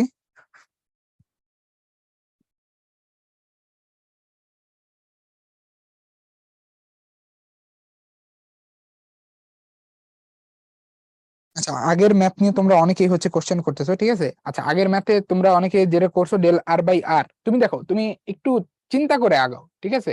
একটু চিন্তা করে আগাও, তাহলেই বুঝতে পারবা যে তোমাকে আসলে এখানে আমি প্রত্যেকটা স্টেপ যে করছি, ঠিক আছে, এটা কি ম্যাথমেটিক্যালি কারেক্ট কিনা, মানে তোমাকে যা চাইছে সেটা কি আমি এখানে শুরুতে লিখছি কিনা, তারপরে যে কথাগুলো লিখছি এগুলো আসলে ম্যাথমেটিক্যাল জিনিসপত্র, পরিবর্তন লিখছি, ক্ষেত্রফলের সূত্র লিখছি। তো তুমি একটু ভেঙে ভেঙে দেখো, ঠিক আছে, নিজের সাথে একটু চিন্তা করো, নিজেকে প্রশ্ন করো কয়েকবার যে আসলে এটা এরকম হওয়া উচিত ছিল কিনা, তাহলে তুমি উত্তর পেয়ে যাবা, ঠিক আছে। আচ্ছা, সো আমরা এখন যেটা দেখবো, আমাদের মোটামুটি শর্ট সিলেবাসের পার্টটুকু আসলে কভার হয়ে গেছে। এখন এক্সট্রা কিছু জিনিসপত্র দেখবো যেটা তোমাদের কোথাও কোথাও কিন্তু অনেক সময় লাগে, ঠিক আছে, যেটা আমি শুরুতেই ক্লাসে বলছি যে দেখা গেছে অনেক সময় যে আমাদের অ্যাডমিশনে গিয়ে কিন্তু দেখা যাইতেছে যে শর্ট সিলেবাসের বাইরেও কিছু জিনিসপত্র পড়া লাগে। তো তোমার যদি একটু ধারণা থাকে, শুরু থেকে একটু ধারণা থাকে, যেহেতু এখন একাডেমিক পিরিয়ড চলতেছে, তো যে এখন যদি একটু ধারণা রাখতে পারো, এটা আসলে তোমাকে ওই টাইমে যে একটু ফ্লেক্সিবিলিটি দিবে, ঠিক আছে। আচ্ছা, শুরু করতেছি, দেখো। তো আমাদের এই চ্যাপ্টারের ফার্স্ট পার্টটা হচ্ছে পদার্থের গাঠনিক ধর্ম নিয়ে, এর পরের পার্টটা হচ্ছে পুরোটাই প্রবাহী নিয়ে, ঠিক আছে, প্রবাহী নিয়ে আলোচনা, আরো স্পেশালি বললে তোমার তরলের প্রবাহ নিয়ে আলোচনা, ঠিক আছে। আচ্ছা, তো শুরুতে আমাদের এখানে প্রবাহীর ডেফিনেশন দিয়ে দেওয়া আছে, দেখো কি বলা আছে, যে যে সকল পদার্থ প্রবাহিত হয় তাদেরকে আমরা বলবো প্রবাহী, ঠিক আছে। আচ্ছা, তো এটা হচ্ছে আমাদের একদম গুরুত্বপূর্ণ বা কি পয়েন্টটা, ঠিক আছে, যে যারা প্রবাহিত হইতে পারে তাদেরকে আমরা বলি প্রবাহী। এখন কারা প্রবাহী হইতে পারে, আমরা তো দেখছি যে পদার্থের তিনটা অবস্থা আছে, এর মধ্যে আমরা দেখতে পাই যে পদার্থের যে তরল এবং গ্যাসীয় অবস্থা থাকে, এই দুই অবস্থায় আসলে পদার্থের এই প্রবাহিত হওয়ার যে ধর্ম সেটা থাকে, ঠিক আছে। কেন? কারণ হচ্ছে এই দুই অবস্থায় অণুগুলোর মধ্যে আন্তঃআণবিক আকর্ষণ বলের মাত্রা তুলনামূলক কম হয় কঠিন অবস্থার চেয়ে, যার কারণে তারা চাইলেই প্রবাহিত হতে পারে। কিন্তু কঠিন অবস্থায় আসলে আন্তঃআণবিক বলের মাত্রা বেশি থাকে, ফলে তার একটা তোমার স্ট্রাকচার বা একটা গঠনের মধ্যে তারা আবদ্ধ থাকে, ঠিক আছে, চাইলেও প্রবাহিত হতে পারে না। সো আমাদের প্রবাহী হচ্ছে দুই ধরনের, তরল, গ্যাসীয়। এর মধ্যে আমরা যেটা মূলত এই চ্যাপ্টারের এই যে বাকি অংশে যেটা নিয়ে বেশি আলোচনা করব সেটা হচ্ছে তরল, ঠিক আছে। সো আমরা মূলত তরলের প্রবাহ নিয়ে বেশি ইন্টারেস্টেড, ঠিক আছে, রাদার দেন গ্যাসীয় প্রবাহ। তো তরলের প্রবাহ নিয়ে আমাদের সামনের আলোচনার বেশি অংশ থাকবে। আচ্ছা, তো দেখো আমরা সামনে আগাচ্ছি। তো শুরুতে যেটা দেখতেছি সেটা হচ্ছে ধারারেখ প্রবাহ, ঠিক আছে। তো নাম থেকে আসলে বোঝাটা একটু টাফ, কারণ এই ধরনের ওয়ার্ড গুলা খুবই টেকনিক্যাল। তো আমি একটু ডিটেলসে বোঝানোর চেষ্টা করতেছি। দেখো, প্রবাহীর প্রবাহ, এটা দিয়ে আমরা বুঝতে পারতেছি যে আমরা এখানে এই তরল বা গ্যাসীয় এটা যখন প্রবাহিত হতে থাকবে অর্থাৎ গতিশীল থাকবে, তখন তাদের যে ধর্ম এগুলো নিয়ে আলোচনা করব। তো ধারারেখ প্রবাহ আসলে আমাদেরকে কি বলে, ধারারেখ প্রবাহ বলে যে যখন তরল দিয়ে, আমি যদি তোমাদেরকে এখানে বুঝাই, যে তরলের যখন প্রবাহ হয় তখন তরল দেখা যায় কি কয়েকটা স্তরে ভাগ হয়ে কি হইতে থাকে, প্রবাহিত হতে থাকে। তুমি যদি এই যে পানির প্রবাহের কথাই চিন্তা করো, এখানে তুমি দেখতে পাবে যে এই যে পানি আসলে কয়েকটা স্তরে ভাগ হয়ে এইভাবে তারা সামনে আগাচ্ছে, ঠিক আছে, এই যে একটা স্তর, এই যে একটা স্তর, এই যে একটা স্তর। তো এইগুলো আসলে প্রবাহীর স্তর, ঠিক আছে, এটা আসলে এক একটা প্রবাহী স্তর। এই স্তরগুলো পরস্পরের তারা সামনে এগিয়ে যায়, ঠিক আছে, স্তরগুলো পরস্পর সামনে এগিয়ে যায়। তো এই ধারারেখ প্রবাহের ক্ষেত্রে কি দেখা যায়, যে এই যে যে প্রবাহীর স্তরগুলো আছে এরা পরস্পরের সমান্তরালে থেকে গতিশীল থাকে, ঠিক আছে, পরস্পরের সমান্তরালে থেকে গতিশীল থাকে, এবং তাদের যে বেগ সেটা একটা স্তরের প্রত্যেকটা জায়গায় সমান থাকে। অর্থাৎ এই যে এ বিন্দু আর বি বিন্দুতে তুমি যে বেগ দেখতে পারতেছো এরা আসলে সমান হয়, এরা আসলে সমান হয়। তো এটা আসলে একটা ধারারেখ প্রবাহের বৈশিষ্ট্য। এবং একই সাথে আমরা দেখতে পাই যে এই যে যে তোমার ধারারেখ প্রবাহ যেটা হচ্ছে এখানে, এটা সময়ের সাথে সাথে চেঞ্জ হয় না, ঠিক আছে, এটা সময়ের উপর নির্ভরই করে না, এটা সময়ের সাথে সাথে একই থাকে। অর্থাৎ এরকম না যে 2 সেকেন্ড আগে যেভাবে যাচ্ছিল 1 সেকেন্ড পর অন্যভাবে যাবে, এরকম হয় না, ঠিক আছে, সময়ের সাথে সাথে একইভাবে এরা সামনে আগায়। ফলে যেটা হয় যে স্তরগুলোর মধ্যে কখনো সংঘর্ষ হয় না, ঠিক আছে, যেহেতু এরা পরস্পরের সমান্তরালে থাকে এবং এদের বেগটা আসলে সময়ের সাথে সাথে চেঞ্জ হয় না, ফলে তোমার দেখা যায় যে এই স্তরগুলোর মধ্যে কখনো সংঘর্ষ হয় না, ফলে এরা অলওয়েজ সমান্তরালেই থাকে, ঠিক আছে, মানে খুবই ভদ্র ধরনের একটা প্রবাহ। তো এইটাকে আমরা বলি হচ্ছে ধারারেখ প্রবাহ, ধারারেখ প্রবাহ, ঠিক আছে। তো এখানে আসলে এই সংজ্ঞাটা তোমাকে দিয়ে দেওয়া আছে। এখন একটা খুব সুন্দর রিয়েল লাইফ এক্সাম্পল হতে পারে যে আমরা যখন এই যে মশার কয়েল জ্বালাই, বিশেষ করে ইদানিং তো তোমাদের সবার বাসায় কম বেশি এই ঘটনাটা ঘটে যে মশার কয়েল জ্বালাইতে হয়, বিশেষ করে সন্ধ্যার পরে, ঠিক আছে। তো আমরা যখন মশার কয়েল জ্বালাই তখন কি দেখি, যে যখন কয়েলটা জ্বালানো হয় যেই অংশে কয়েলটা জ্বলতে থাকে সেই অংশ থেকে ধোঁয়া বের হয়, তুমি যদি একটু খেয়াল করো তুমি দেখবা যে ধোঁয়াটা এটা তো আসলে একটা গ্যাসীয় অবস্থা, ঠিক পদার্থের গ্যাসীয় অবস্থা। এই ধোঁয়াটা যখন বের হয় তখন সে একটা নির্দিষ্ট অংশ জুড়ে তুমি দেখবা যে এগুলো ওই ধোঁয়ার যে লেয়ার গুলো আছে ওগুলো পরস্পরের সমান্তরাল হয়ে উপরে উঠতেছে একটা লাইন বরাবর। তো এই অংশ জুড়ে আমরা দেখতে পাই যে প্রবাহ যেটা আছে সেটা আসলে ধারারেখ প্রবাহ। এরপর একটা নির্দিষ্ট রেঞ্জ ক্রস করার পর দেখা যায় কি যে ওই স্তর যেগুলো ছিল ওগুলো পরস্পরের সাথে সংঘর্ষ ধাক্কাধাক্কি শুরু করে, ফলে যেটা হয় যে এইভাবে প্রবাহটা বিক্ষিপ্ত হয়ে যায়, ছড়ায় যায়, এবং এটাকে আমরা বলি হচ্ছে বিক্ষিপ্ত প্রবাহ। ঠিক আছে, যে অবস্থায় তোমার প্রবাহীর যে স্তরগুলো আছে সেগুলো পরস্পরের সমান্তরাল থাকে না, এবং সময়ের সাথে সাথে বেগের মান কিন্তু চেঞ্জ হয়, বেগের মান দিক চেঞ্জ হয়, এবং একই সাথে সাথে তুমি এক এক জায়গায় বেগের মানও এক এক রকম পাবা। ঠিক আছে, এটা হচ্ছে বিক্ষিপ্ত প্রবাহ। সো তুমি এই যে এখানে আরো সুন্দরভাবে পুরো জিনিসটা দেখানো আছে বিক্ষিপ্ত প্রবাহের বিষয়। আচ্ছা, তো এই যে যে চিত্রটা দেখতে পারতেছো না, এখানে একটা সুন্দর জিনিস বলা আছে বা দেখানো আছে, এটা হচ্ছে যে বিক্ষিপ্ত প্রবাহের একটা গুরুত্বপূর্ণ বৈশিষ্ট্য হচ্ছে যে তুমি দেখবা যে বিক্ষিপ্ত প্রবাহের স্তরগুলো যেহেতু পরস্পরের সাথে ধাক্কা খাচ্ছে, এখানে যে এরকম ঘূর্ণিপাক খাবে, এই যে এরকম তোমার প্রত্যেকটা স্তর কি করতে থাকবে, ঘুরতে থাকবে, অর্থাৎ এগুলোকে আমরা বলি ঘূর্ণিপাক খাইতেছে।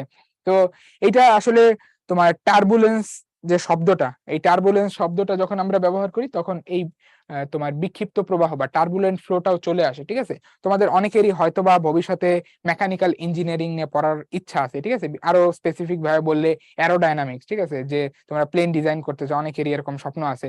তো তোমাদের জন্য দেখবা যে এই জিনিসগুলো খুবই ডিল করতে হবে, সামনে হাইলি ডিল করতে হবে, যে আসলে আমাদের এই প্লেন যখন সামনে যায় তখন কিন্তু প্লেনেরও এরকম বিক্ষিপ্ত প্রবাহের সম্মুখীন হইতে হয়। যারা প্লেনে ফ্লাই করছে তারা দেখবা যে প্লেন কিন্তু যখন এই যে মেঘের ভিতর দিয়ে যখন কাঁপতে থাকে, কারণ হচ্ছে যে এরকম বিক্ষিপ্ত প্রবাহ তৈরি হয় সেখানে। ঠিক আছে, যাই হোক, এরকম রিয়েল লাইফ আমাদের এক্সাম্পল হিসাবে অনেক ঘটনা আমরা দেখতে পাই। তো বিক্ষিপ্ত প্রবাহে এরকম ঘটনাটা ঘটে। ঠিক আছে, যে এরকম ঘূর্ণিপাক খায়, ফলে এখানে একটা তোমার স্তরগুলোর মধ্যে সংঘর্ষ ঘটে। তো বিক্ষিপ্ত প্রবাহটা আশা করি আমরা এখান থেকে ক্লিয়ার হইতে পারছি। ঠিক আছে, যে আইডিয়াটা কি। নেক্সট দেখো সান্দ্রতা, এটা একটা খুবই সুন্দর বৈশিষ্ট্য। সান্দ্রতাটা কি আসলে? সান্দ্রতাটা হচ্ছে যে আমরা একটা উদাহরণ থেকে আলোচনাটা শুরু করতে পারি।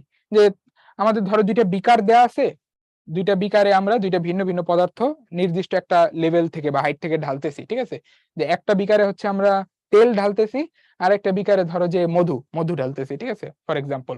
এখন তুমি যদি ঢালতে শুরু করো, তুমি কি দেখবা? তুমি দেখবা যে তেল যে হারে পড়তেছে, ঠিক আছে, মধু কিন্তু একই হারে পড়তেছে না। এর কারণটা কি? এর কারণটা তুমি খালি চোখে দেখলে হয়তোবা শুরুতে খুব বেশি বুঝতে পারবা না, কিন্তু তুমি যদি একটু ভিতরে গিয়ে চিন্তা করো তখন খুব ইজিলি বুঝতে পারবা যে যে ঘটনাটা ঘটছে এখানে, যে তারা তরল হইলেও, তারা উভয়ই তরল হইলেও তাদের ভেতরে যে আন্তঃআণবিক বল কাজ করে সেই বলের মধ্যে আসলে কিছু পার্থক্য আছে। কি পার্থক্য? যে এই তেলের মধ্যে আমরা দেখতে পাই এখানে যে আন্তঃআণবিক বলের যে মাত্রা, ঠিক আছে, এটাকে আমি ধরো ইন্টারমলিকুলার ফোর্স IF দিয়ে বোঝাচ্ছি। তো তেলের মধ্যে এই বলের মাত্রাটা কম হয়, কম হয়। তো কম হওয়ার কারণ ফলে কি ঘটনা ঘটে? যেটা হয় যে তেলের একটা লেয়ার বা স্তর যখন সামনে এগিয়ে যেতে চায় তখন আরেকটা লেয়ার তাকে খুব বেশি টান দেয় না, খুব বেশি বিপরীত দিকে টান দেয় না। ঠিক আছে, যার কারণে খুব সুন্দরভাবে পড়ে যেতে পারে। কিন্তু মধুর ক্ষেত্রে যেটা ঘটে, মধুর ক্ষেত্রে এই তোমার আন্তঃআণবিক বলটা বেশি হয়, ফলে যেটা হয় যে একটা স্তর আরেকটা স্তরের সাপেক্ষে সামনে আগায় যেতে গেলে ওই স্তরটা টান দিয়ে ধরে, যেহেতু বল বেশি, ফলে অনেক ধীরে ধীরে পড়ে। ঠিক আছে, তো এই যে যে ঘটনাটা আমরা দেখতে পাই যে তরলের বিভিন্ন স্তর যখন গতিশীল হতে চেষ্টা করে তখন তাদের স্তরের এই গতির বিরুদ্ধে যে বাধা সৃষ্টি হয়, যে বল সৃষ্টি হয়, সেই ঘটনাটাকে আমরা বলি হচ্ছে তরলের সান্দ্রতা। ঠিক আছে, এই ঘটনাটাকে আমরা বলি হচ্ছে তরলের সান্দ্রতা। সেই সান্দ্রতা হচ্ছে যে তরলের স্তরগুলোর মধ্যে যে যখন গতি সৃষ্টি হয় তখন একটা বাধা বল কাজ করে, এটাকে আমরা বলি হচ্ছে সান্দ্রতা, এই ঘটনাটাকে। আচ্ছা, তো সান্দ্রতার আইডিয়াটা আশা করি বুঝতে পারছো। তো নেক্সট আমরা আর একটু কিছু জিনিস জানবো সান্দ্রতা সম্পর্কে। তো P46 এখন থেকে শুরু হচ্ছে। তো যেটা শুরুতেই আমরা দেখবো সেটা হচ্ছে সান্দ্রতাঙ্ক। ঠিক আছে, অর্থাৎ এটা হচ্ছে সান্দ্রতা পরিমাপের একটা রাশি, যে সান্দ্রতা বেশি না কম এটা আমরা যেখান থেকে বুঝতে পারি সেটা হচ্ছে সান্দ্রতাঙ্ক। এখন সান্দ্রতাঙ্ক বোঝার জন্য আসলে অনেক বিজ্ঞানী কাজ করেছিল, তার মধ্যে সবচেয়ে প্রমিনেন্ট একজন হচ্ছে বিজ্ঞানী নিউটন। ঠিক আছে, তো দেখবা তোমরা সামনে গিয়ে যে বিজ্ঞানী নিউটন এমন কোনো জায়গা নাই যে কাজ করে নাই, তার অবদান অনেক জায়গায় আছে। তো এর এর মধ্যে এইটা একটা জায়গা। সো এইখানে উনি আসলে কিছু অবজারভেশন করছে, পর্যবেক্ষণ করছে। কি কি পর্যবেক্ষণ? যে উনি দেখছে যে একটা ধারারেখ প্রবাহের জন্য আমরা কিছু বৈশিষ্ট্য দেখতে পাই। কি কি বৈশিষ্ট্য? যে তার দুইটা স্তর যখন একটা আরেকটা সাপেক্ষে সামনে এগিয়ে যেতে চায়, তখন যে তোমার সান্দ্র বল কাজ করে। ঠিক আছে, আমি যদি উদাহরণ থেকে এই ফিগার থেকে আসি, এই যে একটা স্তর যেটা এই বরাবর যাচ্ছে, এই একটা স্তর এই বরাবর যাচ্ছে, তো এই দুই স্তরের মধ্যে কি করবে? একটা সান্দ্র বল কাজ করবে। যেটা হচ্ছে সান্দ্র বল, এই যে বাধাদানকারী বল, যেটা চেষ্টা করে যে স্তর দুইটা যেন গতিশীল না হয় একে অপরের সাপেক্ষে। তো এই সান্দ্র বলটা কি কি জিনিসের উপর নির্ভর করে, এই বিষয়টা নিয়ে বিজ্ঞানী নিউটন কাজ করছে এবং তিনি কিছু জিনিস খুঁজে পাইছে। তার কিছু পর্যবেক্ষণ ছিল। পর্যবেক্ষণগুলো কি কি? তিনি দেখতে পেল যে এই যে সান্দ্র বল, এইটা হচ্ছে দুইটা স্তরের মধ্যে দূরত্বের সাপেক্ষে বেগের পরিবর্তন কতটুকু হচ্ছে। ঠিক আছে, এই জিনিসটার উপরে আমাদের এই সান্দ্র বলটা নির্ভর করে। অর্থাৎ এই দুইটা ধরো স্তর পরস্পরের সাপেক্ষে ধরো ডি ওয়াই পরিমাণ গ্যাপে আছে, তাদের মধ্যে দূরত্ব ডিআই, এবং দুইটা তোমার এই স্তরের মধ্যে যে বেগের ডিফারেন্স, ঠিক আছে, সেটাকে আমরা ধরো বলতেছি ডিভি। তাহলে আমরা এই দুইটা স্তরের মধ্যে দূরত্বের সাপেক্ষে বেগের পরিবর্তন, ঠিক আছে, যে রাশিটা পাই, সেটাকে লিখতে পারি হচ্ছে ডিভি বাই ডিওয়াই। ঠিক আছে, তো বিজ্ঞানী নিউটন দেখতেছে যে এই রাশিটার উপরে আমার সান্দ্রবল নির্ভর করে, এবং এই রাশিটাকে আমরা বলি হচ্ছে, এটা হচ্ছে বেগ অবক্রম। এখন কোশ্চেন হচ্ছে কিভাবে নির্ভর করে এবং সেই নির্ভর করার পেছনে কারণ কি। নিউটন দেখতে পাচ্ছে যে এই বেগ অবক্রমের সাথে সান্দ্রবল সমানুপাতিক ভাবে নির্ভর করে। কেন? কারণ তুমি চিন্তা করো যে এই বেগ অবক্রম বেশি হওয়ার অর্থ কি, যে দুইটা লেয়ার খুব কাছাকাছি আছে এবং তাদের মধ্যে আপেক্ষিক বেগের মান অনেক বেশি, মানে একটা আরেকটার থেকে অনেক দ্রুত আগায় যাইতে চাইতেছে, পিছলে সামনে এগিয়ে যেতে চাইতেছে। তো সেটা তো কি করে এই সান্দ্র বল তো সেটা হইতে দিতে চায় না, ফলে কি করবে? বলটাও বাড়ায় দিবে, বলের মানও বেশি হবে। তো এই জন্য সমানুপাতিক সম্পর্ক। আচ্ছা, তো এটা ছিল 1 নম্বর অবজারভেশন। এরপরে নিউটন দেখতে পাচ্ছে যে এই যে দুইটা স্তর আছে, এই দুইটা স্তর যে জায়গা জুড়ে পরস্পরের সাথে কন্ট্যাক্টে আছে, দ্যাট ইজ এই যে আমাদের তলদ্বয়ের ক্ষেত্রফল। ঠিক আছে, এই তলদ্বয়ের মাঝে ক্ষেত্রফল। তো এই তলদ্বয়ের সংযোগ ক্ষেত্রফল যত বেশি হবে, সান্দ্র বল তত বেশি, কারণ যত বেশি জায়গা জুড়ে তারা একে অপরের সাথে কানেক্টেড থাকবে, সংস্পর্শে থাকবে, তত বেশি বল কাজ করবে, তাদের মধ্যে আকর্ষণ বল কাজ করবে, ফলে একজন আরেকজনের সাপেক্ষে আগায় যেতে চাইলে টান দিয়ে ধরবে, সান্দ্র বল বেশি হবে। এই হচ্ছে নিউটনের অবজারভেশন ছিল। দুইটাকে একসাথে করলে আমরা পাই হচ্ছে যে সান্দ্র বল সমানুপাতিক হচ্ছে তোমার ডিভি ডিওয়াই ইন্টু এ। এবং আমি যদি এটাকে আরেক লাইন সামনে এগিয়ে নিয়ে লিখি, এখানে একটা ধ্রুবক আনতে হয় আমাদেরকে। এই ধ্রুবককে আমরা ইটা দিয়ে লিখি, এবং এইটাকেই বলা হয় হচ্ছে সান্দ্রতাঙ্ক। ঠিক আছে, এটাকেই বলা হয় হচ্ছে সান্দ্রতাঙ্ক। সো আমি একটু মার্ক করে দিতেছি, এটা দিস ইজ সান্দ্রতাঙ্ক। এখন সান্দ্রতাঙ্ক দিয়ে আমার লাভ কি? এটা থেকে আমি কি পাবো? আমি পাবো যে সান্দ্রতাঙ্ক জানার মাধ্যমে আমি বুঝতে পারবো যে তরলটা কত বেশি তোমার আঠালো, এটা বুঝতে পারবো। মানে একটা স্তর আরেকটা স্তরের সাপেক্ষে কত দ্রুত আগায় যেতে পারবে, সেটা আমি বুঝতে পারবো সান্দ্রতাঙ্ক থেকে। ঠিক আছে, তো এই হচ্ছে সান্দ্রতাঙ্ক। তো তুমি এখান থেকে চাইলে সান্দ্রতাঙ্ক বের করতে পারো। সেটা হচ্ছে কিভাবে, যে এটা সমান লিখতে পারো হচ্ছে যে এটা হচ্ছে সান্দ্র বল ডিভাইডেড বাই ক্ষেত্রফল ইন্টু বেগ অবক্রম। ঠিক আছে, এইভাবে আমরা সান্দ্রতাঙ্ক বের করতে পারি। আচ্ছা, তো সান্দ্রতাঙ্ক আমাদের কাছে নতুন রাশি, এখন একটু দেখে নেই যে এর একক মাত্রা কি কি। তো ফার্স্টেই দেখবো একক। এককটা কি একটু দেখো তো। প্রথমে আমরা এসআই এককটাই দেখি। এসআই এককটা কি হবে দেখো তো, যে এসআই একক যদি আমরা এখানে দেখতে চাই, এসআই এককটার জন্য উপরে আমরা বলের একক পাচ্ছি হচ্ছে নিউটন, আর নিচে হচ্ছে ক্ষেত্রফল। সো ক্ষেত্রফলের এসআই একক মিটার স্কয়ার। আর আমরা এই যে বেগ অবক্রমটা আসলে কি বলতো, উপরে বেগ আর নিচে হচ্ছে দূরত্ব। সো বেগ বাই দূরত্ব, এটা যদি নাও দেখবা এটা আসবে হচ্ছে পার সেকেন্ড। তো তুমি যদি এককটাকে একটু সাজায় লেখো, এটা দেখতে পাচ্ছ, এটা আসতেছে যে newton per metre square into second. ঠিক আছে, যেটাকে আমরা এই যে নিউটন পার মিটার স্কয়ার, এটা আসলে চাপের একক। তো এটাকে আমরা অনেক সময় যে প্যাসকেল সেকেন্ড এককেও প্রকাশ করি। তো এই হচ্ছে আমাদের সান্দ্রতাঙ্কের একটা একক।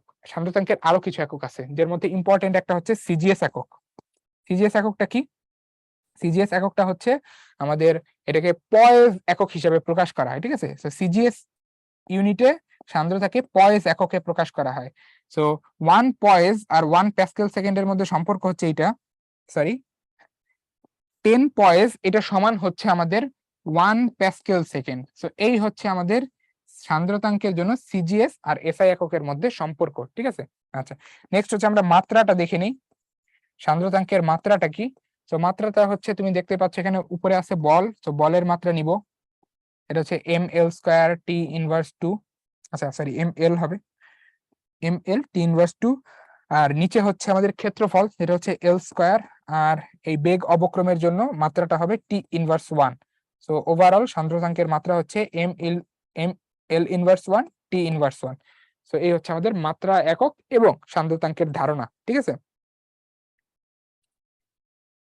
আচ্ছা, এখন একটু একটু বোঝার চেষ্টা করি যে এই যে যে যারা, দেখো আমরা কিন্তু এই নিউটন পরীক্ষা করতে কাদের জন্য? ধারারেখ প্রবাহ। তো সবাই সব তরল কিন্তু এই সমীকরণ মানবে না, ঠিক আছে। তো একটু মনে রাখো যে সবাই এটা মানে না, যারা মানে তাদেরকে আমরা বলি হচ্ছে নিউটনীয় তরল, ঠিক আছে। তো এটা একটু মাথায় রাখো। আচ্ছা, তোমরা আসলে অনেকে অনেক ডিটেলসে জানতে চাচ্ছ, ঠিক আছে, কিন্তু আমি আরেকটু মানে আলোচনা শুরুর আগেও কিছুটা বলছিলাম, এখন আরেকবার বলি যে তোমাদের আসলে খুব ডিটেলসে জানা লাগবে না, জাস্ট একটা ওভারভিউ রাখো, যেন পরবর্তীতে যখন এই রিলেটেড যদি কোনো আলোচনা লাগে ওটা বুঝতে যেন তোমার সুবিধা হয়, ঠিক আছে। That's it. আচ্ছা, সো এখন আমরা একটা এই তোমার সান্দ্রতাঙ্কের যে সূত্র দেখছি এটা রিলেটেড একটা ম্যাপ করব। কি বলতেছে, একটা স্রোতবিহীন নদীর গভীরতা দেওয়া, আমাকে বলা আছে যে নদীর পানির সান্দ্রতাঙ্ক এত, এবং আরো বলা আছে যে আমরা যদি একটা 5 মিটার স্কোয়ার তলার ক্ষেত্রফল বিশিষ্ট নৌকাকে নদীর পার বরাবর এত সমবেগে গতিশীল রাখতে চাই, আমাদেরকে কি পরিমাণ বাহ্যিক বল দিতে হবে, অর্থাৎ আমরা সমবেগে গতিশীল রাখতে চাই। এখন দেখো, আমরা যখন নৌকাকে নিয়ে সামনে এগোতে চাই, ঠিক আছে, নৌকাকে নিয়ে আমরা যখন সামনে এগোতে চাই একটা বেগে, এই বেগটা স্থির থাকে না কেন বলতো? কারণ হচ্ছে যে তোমার নৌকার তলার উপরে কি কাজ করে? নৌকার তলার উপরে সান্দ্র বল কাজ করে। তো তোমার বেগের মানটা চেঞ্জ হয়ে যাবে, ঠিক আছে। এই সান্দ্র বল তো আসলে বাধাদানকারী বল। এখন তুমি যদি বাইরের থেকে সান্দ্র বলের সমান ও বিপরীত একটা বল দিতে পারো, তখন তুমি এটা আসলে মেইনটেইন করে সামনে আগাতে পারবা। সো আমাদেরকে তাই বলছে যে কত বাহ্যিক বল দিতে হবে এটা বের করতে বলছে। তো আমরা বলতেছি এখানে যে আমাদের বাহ্যিক বলটা হতে হবে সান্দ্র বলের সমান। আর আমরা জানি সান্দ্র বল, এই যে দেখো স্রোতবিহীন নদী বলছে, এটা দিয়ে তোমাকে বোঝানোর চেষ্টা করতেছে যে নদীটা আসলে ধারারেখ প্রবাহ তোমার বজায় রাখতেছে। তো এই সান্দ্র বলের জন্য আমরা এই যে নিউটনের সূত্রটা অ্যাপ্লাই করতে পারি, সমান সান্দ্র বল সমান সান্দ্রতাঙ্ক ইনটু এই যে আমার এই নৌকার যতটুকু তলার ক্ষেত্রফল পানির সাথে সংযুক্ত, ঠিক আছে, সেটা ইনটু ডিভি ডিওয়াই, অর্থাৎ এই পানির জন্য বেগ অবক্রমের মান। তো দেখো আমাদেরকে কি কি জিনিস দেওয়া আছে এগুলো বসাতে শুরু করি। সান্দ্রতাঙ্ক বলে দেওয়া আছে হচ্ছে যে দেখো পয়েজ, আমি এখানে আরেকবার লিখে দিই যে আমরা জানি 1 প্যাসকেল সেকেন্ড সমান 10 পয়েজ। তো এটা যদি এখানে কাজে লাগাই, তো আমরা এখানে পয়েজ এককে দেওয়া আছে, এটাকে প্যাসকেল সেকেন্ড এককে নেওয়ার জন্য 10 দিয়ে ভাগ দিব। তো সান্দ্রতাঙ্ক হবে হচ্ছে 10^3। এরপরে দেখো ক্ষেত্রফল, এই যে নৌকার কতটুকু ক্ষেত্রফল পানির সাথে যুক্ত, 5 মিটার স্কোয়ার, সো 5। আর বেগ অবক্রম, সো বেগ অবক্রমটা কিভাবে মাপবো? তো তুমি খেয়াল করো যে আমার একদম এই যে নৌকার সাথে যে স্তরটা যুক্ত, পানির নৌকার সাথে যে স্তরটা যুক্ত, এই যে এটা আসলে কত বেগে আগাবে? এটা আসলে এই যে নৌকার যে বেগ সেটা হচ্ছে 2 মিটার পার সেকেন্ড স্কোয়ার। তো এটা আসলে 2 মিটার পার সেকেন্ড স্কোয়ার বেগে আগাবে, 2 মিটার পার সেকেন্ড বেগে, সরি। আর একদম তুমি যদি তলার একটা স্তরের কথা চিন্তা করো, একদম তলার একটা স্তর, সে আসলে কি হয়? সে যেটা হয় যে তলার কোন স্তর আসলে তোমার গতিশীল হতে পারে না। কেন? কারণ সে হচ্ছে যে তোমার একদম তলায় যে মাটি আছে সেই মাটির সাথে যুক্ত থাকে, ফলে খুব স্ট্রংলি তোমার সে হচ্ছে তলার যে মাটি সেই মাটি দ্বারা আকর্ষিত হয়, ফলে একদম তলায় যে স্তর থাকবে সেটার বেগ হবে 0। তো আমরা এখন এই দুইটা স্তরের মধ্যে বেগের দূরত্বের সাপেক্ষে পরিবর্তন নিয়ে এটা পেয়ে যাব ডিভি ডিওয়াই। তো দেখো তো এই দুইটা স্তরের মধ্যে গ্যাপ কতটুকু? গ্যাপটা হচ্ছে আসলে এই নদীর গভীরতার সমান। কত নদীর গভীরতা? 10 মিটার। আমরা এখন বসাই যে ডিভি হচ্ছে আসলে এই দুইটা স্তরের জন্য বেগের পরিবর্তন, সেটা হচ্ছে 2 - 0। আর ডিওয়াই হচ্ছে এই দুইটা স্তরের মধ্যে দূরত্ব, যেটা নদীর গভীরতা, সেটা হচ্ছে 10। এখন আমরা যদি হিসাব করি এটা চলে আসবে, দেখো এই যে 5 × 2 10 আর নিচে 10, তো কাটাকাটি গিয়ে এটা আসতেছে 10^3 এত নিউটন। শেষ, ঠিক আছে, আশা করি বুঝতে পারছো। এরপরে বলছে সান্দ্রতাঙ্কের উপর চাপ ও তাপমাত্রার প্রভাব। আমি একটু সহজভাবে জিনিসটা বোঝাতে চাই যে দেখো আমাদের এই পুরো জিনিসটাকে দুইটা সেক্টরে ভাগ করতে পারি। একটা হচ্ছে তাপমাত্রার প্রভাব সান্দ্রতাঙ্কের উপর, আরেকটা হচ্ছে চাপ। শুরুতে তাপমাত্রা দেখি। তো তাপমাত্রা আসলে এটা যেহেতু প্রবাহীর ক্ষেত্রে আমরা সান্দ্রতাঙ্ক নিয়ে আলোচনা করতেছি, সো আমরা দুই ভাবে দেখবো প্রত্যেকটা ফ্যাক্টরের জন্য। একটা হচ্ছে যে আমরা প্রথমে দেখবো তরলের উপরে প্রভাবটা কেমন, এরপরে দেখবো গ্যাসের জন্য প্রভাবটা কেমন। সো মনে রাখবা তরলের জন্য যেটা হয় যে সান্দ্রতা এটা হচ্ছে আমাদের তাপমাত্রার ব্যস্তানুপাতিক হয়। ঠিক আছে, আমি সহজ ভাবে বললাম, কিন্তু এটার একটা সমীকরণ আছে, তোমরা বই খুললে দেখতে পারবে। এটা হচ্ছে log eta equal A plus B by T. এই সমীকরণ আসলে খুব বেশি লাগে না, এমসিকিউ তে আসলে এই জিনিসই জিজ্ঞাসা করে যে তাপমাত্রার সাথে সম্পর্ক কেমন। তো এই হচ্ছে সম্পর্ক। আর গ্যাসের ক্ষেত্রে সম্পর্কটা এরকম যে সান্দ্রতা এটা আসলে তাপমাত্রার বর্গমূলের সমানুপাতিক। এখন এই দুইটার আসলে ব্যাখ্যা কি? ব্যাখ্যা হচ্ছে যে তোমার তরলের ক্ষেত্রে তাপমাত্রা বাড়ালে তাদের দেখা যায় স্তরগুলো পরস্পর থেকে দূরে সরে যেতে থাকে, ফলে যেটা হয় যে সান্দ্রতা কমে যায়। ঠিক আছে, সান্দ্রতা কমে যাওয়ার কারণ হচ্ছে যে কানেকশন কমে যাচ্ছে। গ্যাসের ক্ষেত্রে আবার সান্দ্রতা অন্যভাবে কাজ করে, যে গ্যাসের ক্ষেত্রে দেখা যায় তাপমাত্রা বাড়ালে ছোটাছুটি বাড়ে, ধাক্কাধাক্কি বাড়ে, ফলে যেটা হবে যে এই গ্যাসগুলো এখন যে বাধা তৈরি করবে প্রবাহের বিরুদ্ধে সেটা অনেক বেশি, তো সান্দ্রতা এই জন্য বেশি। নেক্সট হচ্ছে চাপের প্রভাবটা এখন দেখি। একইভাবে তরল আর গ্যাসের জন্য দেখবো। তো তরলের উপর প্রভাবটা হচ্ছে যে চাপ বাড়ালে সান্দ্রতা বাড়ে। সান্দ্রতা এটা হচ্ছে চাপের সাথে সমানুপাতিক। কেন? কারণ চাপ বাড়ালে কানেকশন বাড়ে স্তরগুলোর মধ্যে, এই জন্য। আর গ্যাসের ক্ষেত্রে যেটা হয় যে গ্যাসের ক্ষেত্রে আসলে চাপের কোনো প্রভাবই নাই। ঠিক আছে, সাধারণত চাপ প্রয়োগে গ্যাসের সান্দ্রতা কোনোভাবেই প্রভাবিত হয় না। ঠিক আছে, তো গ্যাসের সাথে চাপের সম্পর্ক নাই। তো এই জিনিসগুলো একটু মাথায় রেখো, ইনফরমেশন গুলো হয়তো বা সামনে কাজে লাগলেও লাগতে পারে। আচ্ছা, তো আমাদের আরেকটা পোল কোশ্চেন আছে, একটু এটা অ্যান্সার করার ট্রাই করো সবাই।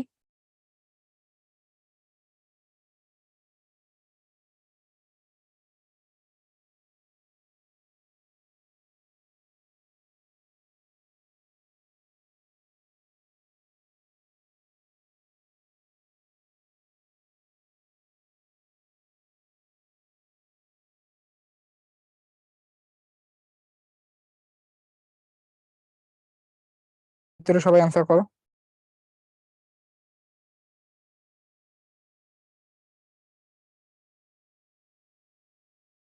পোলটা এন্ড করে দিলাম। তোমরা মেজরিটি বলতেছো অপশন সি। তোমরা চাইলে সবগুলো পড়ে দেখতে পারো, এবং ওই যে আমি যে আগে লজিক গুলো দিচ্ছি এর সাথে মিলে দেখতে পারো। আমি একবারে ডাইরেক্ট অ্যান্সারটা বলি। এখানে বলছে যে আসলে সান্দ্রতাঙ্কের জন্য কোনটা মিথ্যা বা সঠিক নয়, যাই বলি। তো অপশন সি যদি তুমি দেখো, যেটা কিন্তু আমরা লাস্টে দেখছিলাম যে গ্যাসের সান্দ্রতাঙ্ক চাপের উপর নির্ভর করে না, তো এটা আসলে মিথ্যা। এখানে বলছে নির্ভর করে, নির্ভরশীল, তো এটা মিথ্যা। এই জন্য কারেক্ট অ্যান্সার হবে অপশন সি। ঠিক আছে, আশা করি বুঝতে পারছো। এরপর আমরা ঘর্ষণ আর সান্দ্রতার মধ্যে কিছু পার্থক্য দেখব। মানে তোমাদের খালি চোখে দেখে অনেক সময় মনে হয় যে ঘর্ষণ আর সান্দ্রতা তো একই, কেন? কারণ দুইটাই বাধা দানকারী বল, গতির বিপরীতে কাজ করে, কিন্তু আসলে পার্থক্য আছে। কোথায় কোথায় পার্থক্য আছে? একটা হচ্ছে যে ফার্স্ট যদি আমরা কি পয়েন্ট গুলো দেখি কোথায় কোথায় পার্থক্য, সেটা হচ্ছে ক্রিয়াস্থান। ঠিক আছে, বলের ক্রিয়াস্থান। তুমি যদি একটু চিন্তা করো যে ঘর্ষণ বল সেটা আসলে কোথায় কাজ করে। ঘর্ষণ বল কাজ করে হচ্ছে একটা বস্তু যখন তলের সংস্পর্শে থেকে গতিশীল হতে চেষ্টা করে তখন তলের উপর বাহ্যিক বল হিসেবে কাজ করে। ঠিক আছে, সো এটাকে আমরা বলতে পারি যে এটা হচ্ছে তোমার বস্তুর উপর বাহ্যিক বল হিসেবে এই ঘর্ষণ বলটা কাজ করে। ঠিক আছে, আর তুমি যদি চিন্তা করো যে সান্দ্রতা, সেটা কিন্তু একটা তরলের জন্য অভ্যন্তরীণ বল হিসেবে কাজ করে। যে দুইটা তরলের স্তর যখন একজন আরেকজনের সাপেক্ষে এগিয়ে যেতে চায় তখন কি হয় যে এই স্তরগুলো একটা অপরটার উপরে বাধা দানকারী বল করে। সো এই যে বলের যে প্রকৃতি বলতে পারি বা ক্রিয়াস্থান বলতে পারি, এর উপর ভিত্তি করে ঘর্ষণ আর সান্দ্রতা কিন্তু ভিন্ন। ঠিক আছে, আচ্ছা নেক্সট। নেক্সট হচ্ছে আমরা দেখবো যে এই যে যে ঘর্ষণ ও সান্দ্রতা এদের ক্ষেত্রফল এর উপর নির্ভরশীলতা। ঠিক আছে, অর্থাৎ আমরা দেখতে চাই যে একটা বস্তু যখন কোনো তলের উপর দিয়ে গতিশীল থাকে তখন ওই বস্তুর ক্ষেত্রফলের উপর কি ঘর্ষণ নির্ভর করে? উত্তর হচ্ছে না, ঘর্ষণ কিন্তু ক্ষেত্রফলের উপর নির্ভর করে না। কিন্তু তুমি সান্দ্রতার কথা যদি চিন্তা করো, সান্দ্রতা কিন্তু ক্ষেত্রফলের উপর নির্ভর করে। কেন? প্রত্যেকটারই ব্যাখ্যা আছে।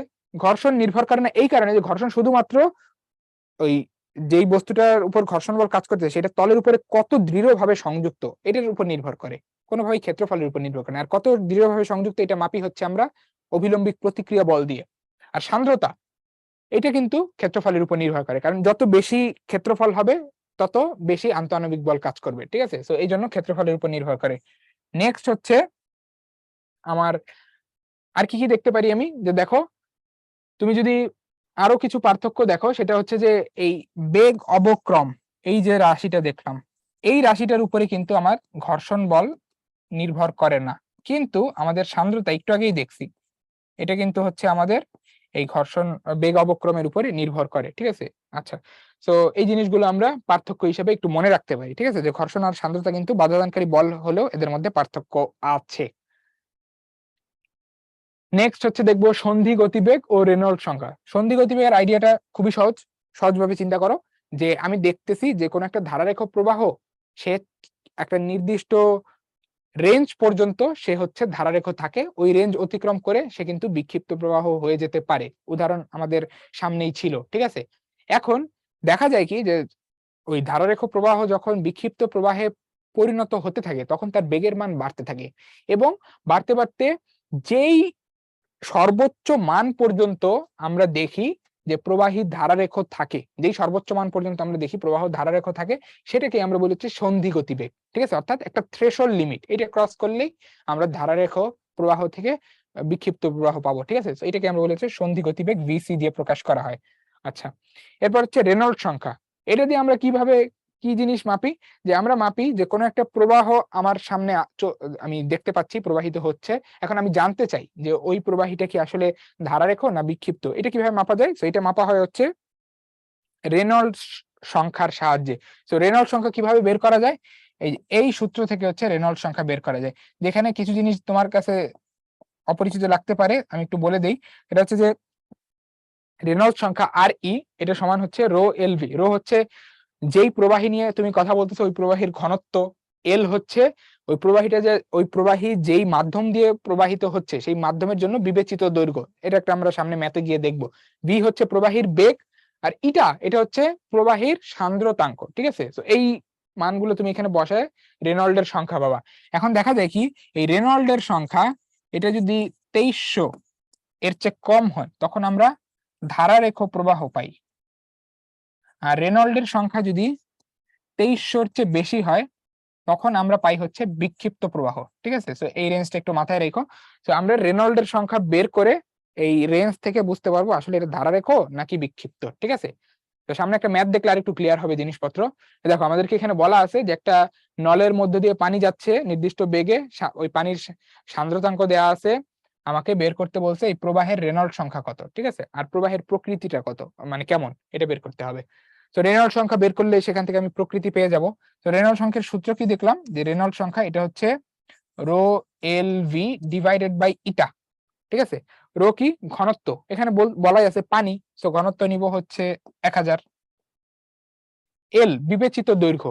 আচ্ছা, এই জায়গায় একটু কথা বলে নেই। দেখো তোমার কাছে মনে হতে পারে যে এই দৈর্ঘ্যটা তো আসলে কত দৈর্ঘ্য জুড়ে পানি প্রবাহিত হচ্ছে, অর্থাৎ পাইপের দৈর্ঘ্য, সেটা নেওয়া উচিত ছিল, কিন্তু আসলে আমরা সেটা নিব না। কেন?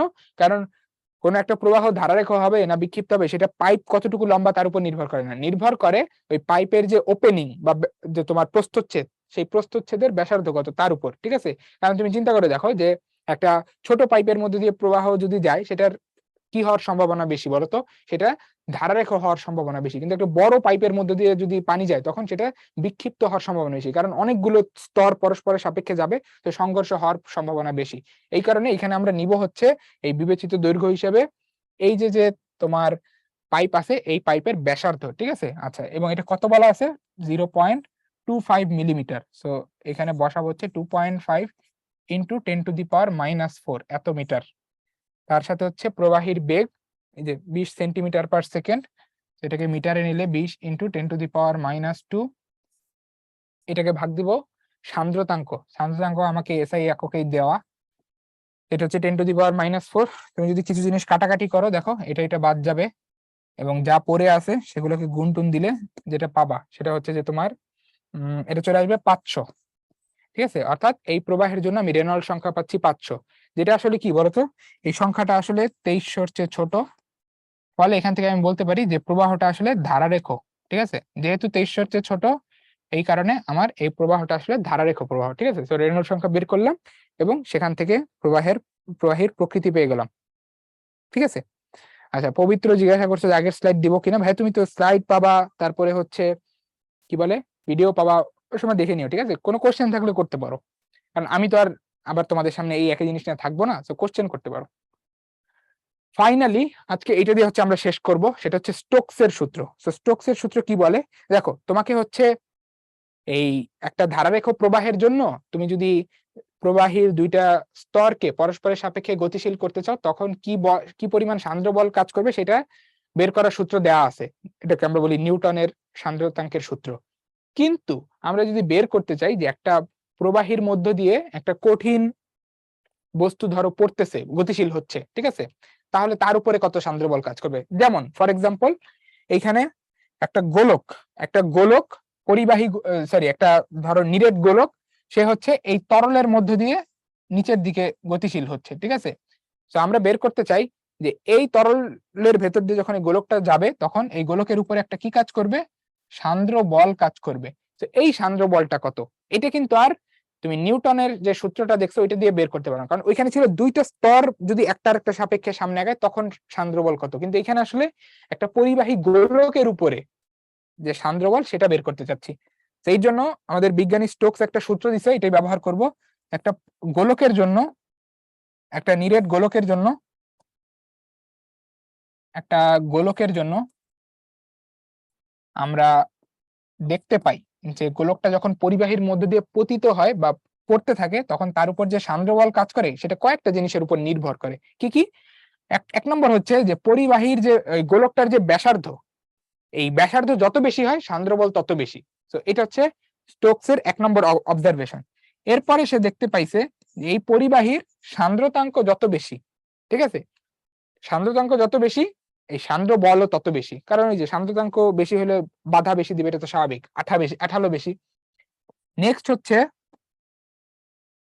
ফাইনাল যেটা দেখবো সেটা হচ্ছে এই সান্দ্র বলটা হচ্ছে এই প্রবাহীর যে প্রান্তবেগের ধারণাটা কি, প্রান্তবেগের ধারণাটা হচ্ছে এরকম যে দেখো এই যে গোলকটা পড়তেছে, এটা পড়তেছে কেন, পড়তেছে এই কারণে যে এই গোলকের উপরে একটা অভিকর্ষ বল কাজ করতেছে, এই কারণে সে নিচে পড়তেছে। তো দেখা যায় কি যে শুরুতে সে বেগ বাড়তে বাড়তে বাড়তে বাড়তে নিচে পড়তে থাকে, কিন্তু একটা সময় যে সে একটা স্থির বেগে বা ধ্রুব বেগে পড়তে থাকে। এর কারণটা কি? কারণ দেখা যায় কি যে সে যখন নিচে পড়তে থাকে তখন তার উপরে হচ্ছে দুইটা বাধা বল কাজ করে, একটা তো হচ্ছে সান্দ্র বল, আরেকটা হচ্ছে যে ছোটবেলায় পড়ছো প্লবতা বল, প্লববল, ঠিক আছে। তো এই সান্দ্র বল প্লববল দুইটাই তাকে উপরের দিকে বাধা দেয়। তো একটা টাইমে যে এই দুইটা ঊর্ধ্বমুখী বল আর নিম্নমুখী বল সমান হয়ে যায়, ফলে এই গোলকটা স্থির বেগে পড়তে থাকে। এটাকে আমরা বলি হচ্ছে প্রান্তীয় বেগ। তো এই সান্দ্র বল হচ্ছে এই তিনটা জিনিসের উপরে নির্ভর করে। এখন আমরা যদি এই তিনটাকে একসাথে করি, আমরা লিখতে পারি যে সান্দ্র বল হচ্ছে তোমার সান্দ্রতাঙ্ক, ব্যাসার্ধ, বেগ, এই তিনটার গুণফলের সমানুপাতিক। এবং আমি যদি পরবর্তী লাইনটা লেখার চেষ্টা করি, এখানে একটা ধ্রুবক আসবে, ধ্রুবকটাকে আমি বলতেছি কে, সমানুপাতিক ধ্রুবক, যার সাথে ইটা আর ভি গুণ, ঠিক আছে, আর ভি না এটা ভিটি।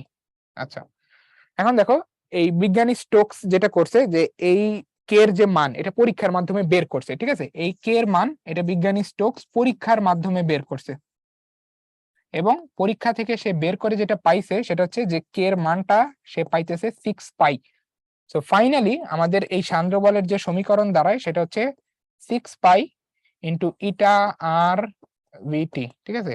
এই হচ্ছে আমাদের একটা পরিবাহী গোলক, remind it very carefully, sorry বারবার আমি হচ্ছে পরিবাহী বলতেছি, এটা হচ্ছে পরিবাহী হবে না, শুধু গোলক, ঠিক আছে, একটা নিরেট গোলক। তো এই একটা গোলক যখন তোমার পানির মধ্য দিয়ে বা একটা প্রবাহীর মধ্য দিয়ে পড়তে থাকবে, তখন আমরা হচ্ছে এই সান্দ্র বলের সূত্রটা এই যে এইটা পাবো, ঠিক আছে। সো মনে রাখো বিজ্ঞানী স্টোকস কিন্তু এই সূত্রটা দিছে হচ্ছে গোলকের জন্য, ঠিক আছে, কোনো ঘনক শেপের বস্তু পড়লে কিন্তু এটা খাটবে না, কারণ শেপের উপর নির্ভর করে সান্দ্র বল। সো গোলকের জন্য আমরা এই হচ্ছে সান্দ্র বলের মানটা পাই, ঠিক আছে। আচ্ছা, তো আমরা এখন একটা অ্যাপ্লিকেশন দেখি। এখানে বলা আছে যে একটা গোলকের ব্যাসার্ধ এত, তারপরে বলা আছে সে যে তরলের ভিতর দিয়ে পড়ে ওই তরলের ভেতর দিয়ে পড়তে পড়তে সে এত প্রান্ত বেগ লাভ করে, ঠিক আছে। তরলের সান্দ্রতাঙ্ক যদি এত হয় তাহলে গোলকের উপরে সান্দ্র বলের পরিমাণ কত। তো দেখো সূত্রটা লিখি, সান্দ্র বলের সূত্র ছিল হচ্ছে 6 পাই ইটা আর ভিটি। তো তোমাকে সব দিয়ে দেওয়া আছে, একটা একটা করে জাস্ট বসাবা, ঠিক আছে। আচ্ছা, সাত জিজ্ঞাসা করছে যে এক সময় বস্তুটা তরলে স্থির হয়ে যাবে না, না ভাই স্থির হবে কেন, তার তো গতি আছে, ওই গতি নিয়ে এসে পড়তে থাকবে।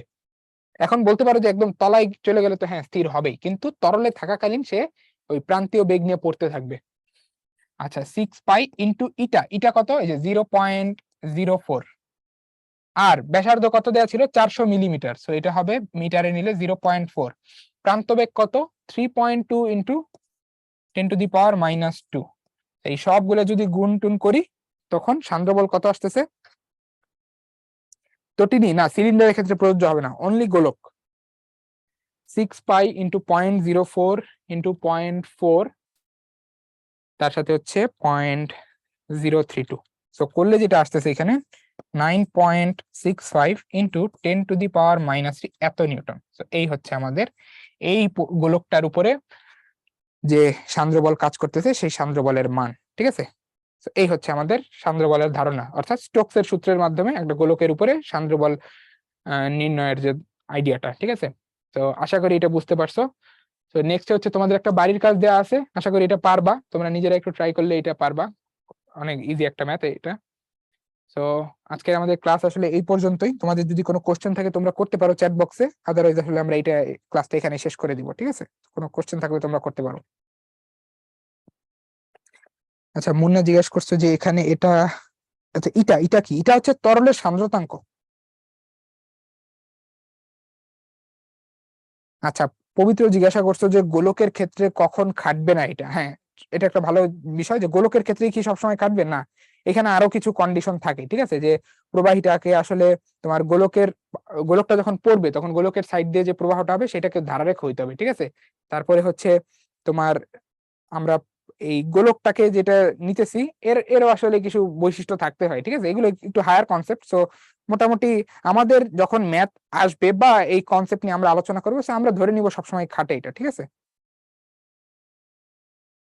আচ্ছা আব্দুর রহমান একটা আজকের পড়ার বাইরের জিনিস জিজ্ঞেস করছো যে সেকেন্ড পেপার কোন লেখকের বই কিনতে হবে, ঠিক আছে। আচ্ছা তুমি লেখক আসলে যেটাই কিনো পড়াটা আসলে ম্যাটার করবে, তবে কিছু জিনিস আসলে লেখক হিসাবে ম্যাটার করে, ঠিক আছে। যে কোন লেখকের বই পড়তেছি এটার উপর নির্ভর করে আমাদের এফিসিয়েন্সি একটা বিষয় থাকে, ঠিক আছে। কারণ টিচাররা কোশ্চেন করার সময় তো আসলে সব বই সমানভাবে ফলো করে না।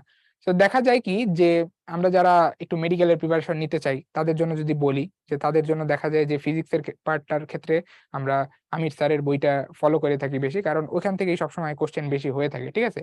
আর এমনিতে আমরা যদি ম্যাথমেটিক্যাল প্রবলেম সলভিং এর বিষয়টায় ফোকাস করি তখন দেখা যায় যে আমাদের বা অন্যান্য যে বইগুলো আছে বাজারে, যেমন হচ্ছে সেলু স্যারের বই বা প্রামাণিক স্যারের বই, এগুলোতে আসলে খুব সুন্দরভাবে এই ম্যাথমেটিক্যাল প্রবলেম গুলো থেকে থাকে বা কনসেপ্ট গুলো ডিটেলসে থাকে। এছাড়া আমাদের আসলে প্যারালাল টেক্সটেও কিন্তু এখন জিনিসগুলো গোছানো ভাবে দেয়া থাকে, তো তোমাদের জন্য এটা আসলে একটা আহ বলতে পারো সুপার সেট হিসাবে সামনে আছে, ঠিক আছে। তো যাই হোক যেই বই পড়ো সেটা যেন তুমি একটা কমপ্লিট ধারণা রাখতে পারো বই সম্পর্কে, সেটা একটু মেক শিওর করবা।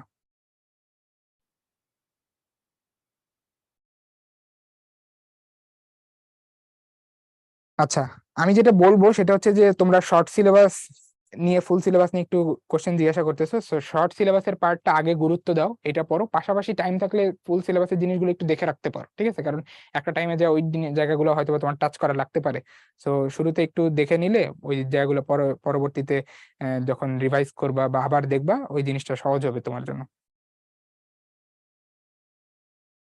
আচ্ছা ওমর বলছো তুমি ম্যাটের প্রিপারেশন নিতে চাও কিন্তু সেলু স্যারের বই কিনছো। আচ্ছা আমির স্যারের বই কি আর কেনা যাবে না? সেলু স্যারের বই কিনলে কিনে ফেলো এখন, সময় তো আছেই। আচ্ছা ঠিক আছে, যাই হোক, তো তোমাদের সাথে আজকের ক্লাস এই পর্যন্তই, আবার আশা করতেছি নেক্সট কোনো ক্লাসে দেখা হবে। সবাই ভালো থেকো, সুস্থ থেকো, আসসালামু আলাইকুম।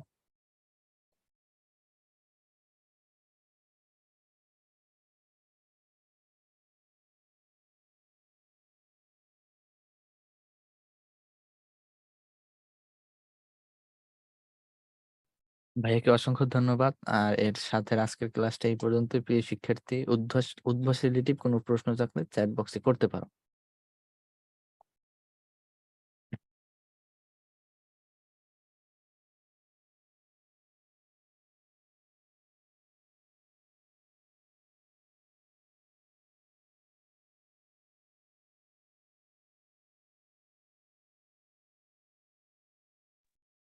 হ্যাঁ, মুন্না বলছো তুমি প্যারালাল টেক্সট পাওনি। তুমি প্যারালাল টেক্সটের জন্য ব্রাঞ্চে একটু কন্ট্যাক্ট করো, অবশ্যই ব্রাঞ্চে প্যারালাল টেক্সট আমাদের পৌঁছে গেছে। তুমি কাইন্ডলি একটু ব্রাঞ্চে যোগাযোগ করো।